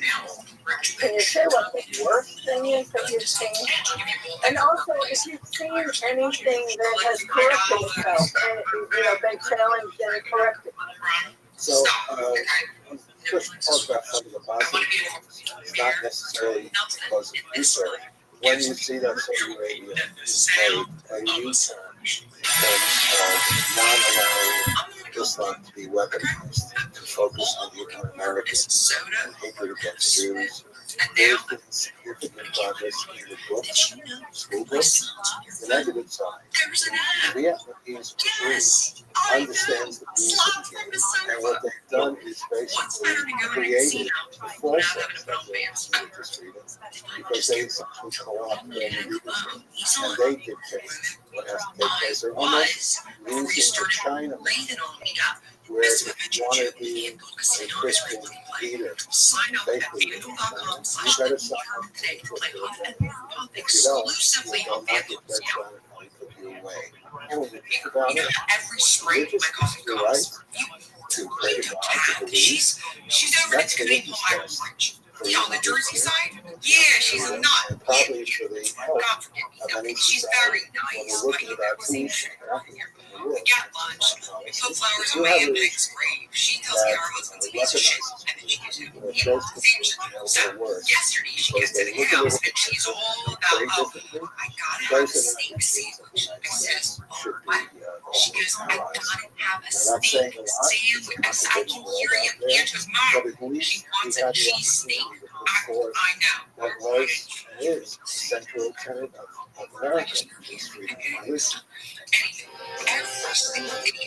Up next, a stone altar from the time of Abraham and Melchizedek sheds light about ancient Jewish worship and what it means for our faith today. It's like the great freaking cheesesteak to me. Hello, everybody. I am so happy we are together for one of my most favorite times of the year, Thanksgiving Day. So much to be thankful for. I'm thankful for my family, my friends, For God, all that He has created, we have resources to live, and those are wonderful things to thank God for. always be thankful to God for the things and the people in your life. Join the CBN Animation Club and get this great Thanksgiving turkey test. Plus, 2 copies to share with others. All for your gift of only $25. This special holiday program features ways of showing that goodness through food gifts, activities, and much more. Abraham declared a national day of Thanksgiving to celebrate every November. It's a great Thanksgiving turkey test. Yours when you join the CBN Animation Club. The more we practice being thankful, the easier it is to be thankful for everything. Come home to the sounds of Southern Gospel from CBN Radio. You'll enjoy a rich Southern blend of bluegrass, classic gospel, and Southern gospel favorites like the Gators, the Crab Family, and bluegrass sounds like Mountain Faith. So make yourself at home with the all-new CBN Southern Gospel, now available at cbnradio.com. You make it. You get it. Introducing a brand new way to start your morning. Get your daily quick start from CBN News. A quick read on the important news of the day delivered right to your inbox. Stay current on breaking news, politics, and entertainment. Discover how God is moving around the world and here at home. Plus, get exclusive stories and daily scripture encouragement just for you. Stay informed. Go to quickstart.news and subscribe today. In Jerusalem, an Israeli archaeologist discovered the remains of an altar dating back to the book of Genesis. He believes it dates from around the time Abraham met the high priest Melchizedek. Take a look. How we doing, hon? Archaeologist Rabbi Rothschild has spent much of his life looking for Bible history in the city of David. He showed us an area he believes dates back 4,000 years and includes everything necessary for animal sacrifice and worship. In this room, what we have the platform. On that platform, it was an altar, and the channel taking all the clouds and all the others going out from the altar. We collected here on this place. In this series, he gave CBN News an exclusive look at what he feels was one of his most important discoveries kept under lock and key. If you came here, you can see that this is very, very important finding because this is the heart of the place. This is a pillar. Brooke says this stone pillar is just like the one described in Genesis 28, when Jacob had a dream of a ladder reaching up to heaven in Bethel. After the dream, Jacob said, "How awesome is this place? This is none other than the house of God. This is the gate of heaven." When Jacob rose early in the morning and took the stone that he had put at his head, set it up as a pillar, put oil on top of it. Melchizedek set this stone up in Jerusalem, just like Jacob did in Bethel. What I'm saying, what you can go the same way like Jacob. Oh, Jacob was being go the same way like Melchizedek. Here is the important thing. Go back. Understand which way these people were supposed to be in the beginning. Quran says it contrasts with ancient worship in other places. If you go in that time to other places in the world, in Egypt, Mesopotamia, you can see temples with golden idols and I don't know, pillars and very simple. The small animals, sugar. The stone is the awesome God, not gold and diamonds. Everything is simple. This one don't want us to be simple. It's fantastic. It's the one. What is it? It's God. Quran says the combination of the altar for sacrifice, the blood channel, the olive press for anointing oil, place to tie up the sacrificial animals, where they divided the sacrifice, lead him to believe this was the place where Melchizedek met Abraham. Genesis 14 describes the meeting. Then Melchizedek, king of Salem, brought out bread and wine. He was the priest of God Most High. And he blessed him and said, "Blessed be Abram of God Most High, possessor of heaven and earth. Blessed be God Most High, who has delivered your enemies into your hand." And he gave him a tithe of all. He blessed Abraham with bread and wine. And Abraham gave them a tithe. Why Abraham gave them a tithe? A tradition and way of life that continues some 4,000 years later. What are you going to do? At the end, you bless him with bread and wine. Listen to Abraham. Bless him with bread and wine. And we anoint her. But all that. She was so proud of herself. I mean, she got to meet me This is the place. The Quran says this area was closed to make room for another place of worship. The pillars, the closet. Why? Because no more worshiping area. Let's go to Mount Moriah, to the temple that Solomon built on Mount Moriah. The Quran sees this area as predating the temples of Solomon and Herod on the Temple Mount by hundreds of years. Before we go, we want to honor a giant of the Christian faith who's gone to be with the Lord. Jack Hayford died at the age of 88 on Sunday, January 8th. For 3 decades, Hayford pastored the Church on the Way, a congregation of the Foursquare denomination in Van Nuys, California. It grew from 20 members to more than 12,000 by the time he passed from the mantle of senior pastor in 1999. Hayford's influence spread worldwide through his Bible teaching and the more than 50 books he authored. He also composed some 500 hymns and choruses, including the popular and much recorded Majesty. In his later years, he served as chancellor of the King's University, a Pentecostal seminary he founded in 1997. Hayford was a leading Christian Zionist and shared his deep love for Israel and the Jewish people. The church's ministry in this time is to become embracing in your hearts for Israel. First and foremost, praying for the peace of Jerusalem, of course, is not simply saying, "Oh God, for peace in Jerusalem," or praying, "Lord, come again so there can be peace in Jerusalem." It's praying for the health of the situation, where it's praying for the betterment of people there. It's praying for the resolution of situations of confusion. We also talk frequently about Israel's role in world events, as foretold in biblical prophecy.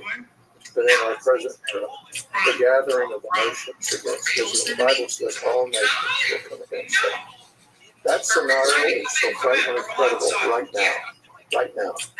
And it's clear that precipitates an explosion globally that, at the very least, will have a dramatic intervention of God to defend Israel. A post on the King's University Facebook page says Pastor Jack Hayford died peacefully in his sleep. Plans for his memorial will be announced soon. We at CBN have many fond memories of Jack and his ministry. We saw firsthand how the Lord used him to encourage and bless the body of Christ. And as they say in Israel, may his memory be a blessing. I personally had the opportunity to interview Pastor Hayford many times, and I was impressed with his grace and his character. Well, that's all for this edition of Jerusalem Dateline. Thanks for joining us. Remember, you can follow us on Facebook, Twitter, Instagram, and YouTube. You can also access CBN content through our CBN News and other CBN apps. Don't forget to sign up for our email blast so you can continue to receive all of our exciting CBN content. I'm Chris Mitchell. We'll see you next time on Jerusalem Dateline.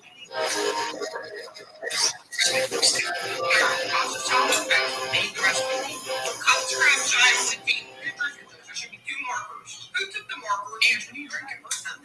Let me try it. What's this called? Excuse me. Shut up, Ron. You're cut off. Give me The synagogue was a special place for Jews in Jesus' day. We read a lot in the Bible about people like Jesus, Paul, and the apostles visiting synagogue to teach. So it's hard to go to that fact that the synagogue in Nazareth would have been a very familiar place for Jews. However, when we stood up to read on one Sabbath day, I'm serious. I was watching we did a very warm response. Guess what?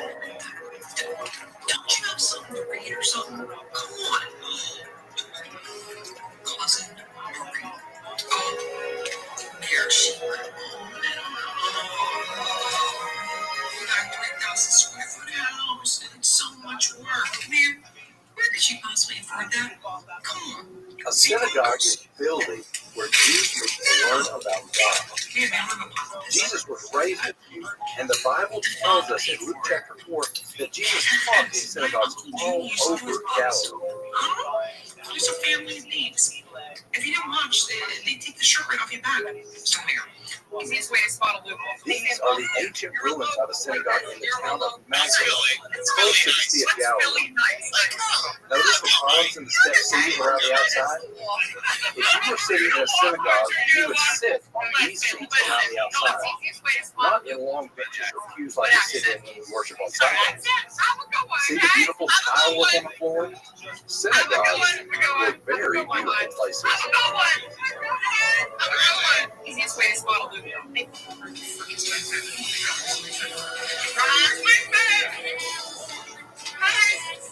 This synagogue at Magdala was discovered in 2009. A coin found in the synagogue while they were digging dates back to the time of Jesus. So these ruins are over 2,000 years old. You're looking at one of only a few synagogues from the first century that been discovered. Now, let's go down the road and visit another synagogue in Nazareth. Oh my fucking word. Lady Olivia E. Herman, you are so fucking funny, woman.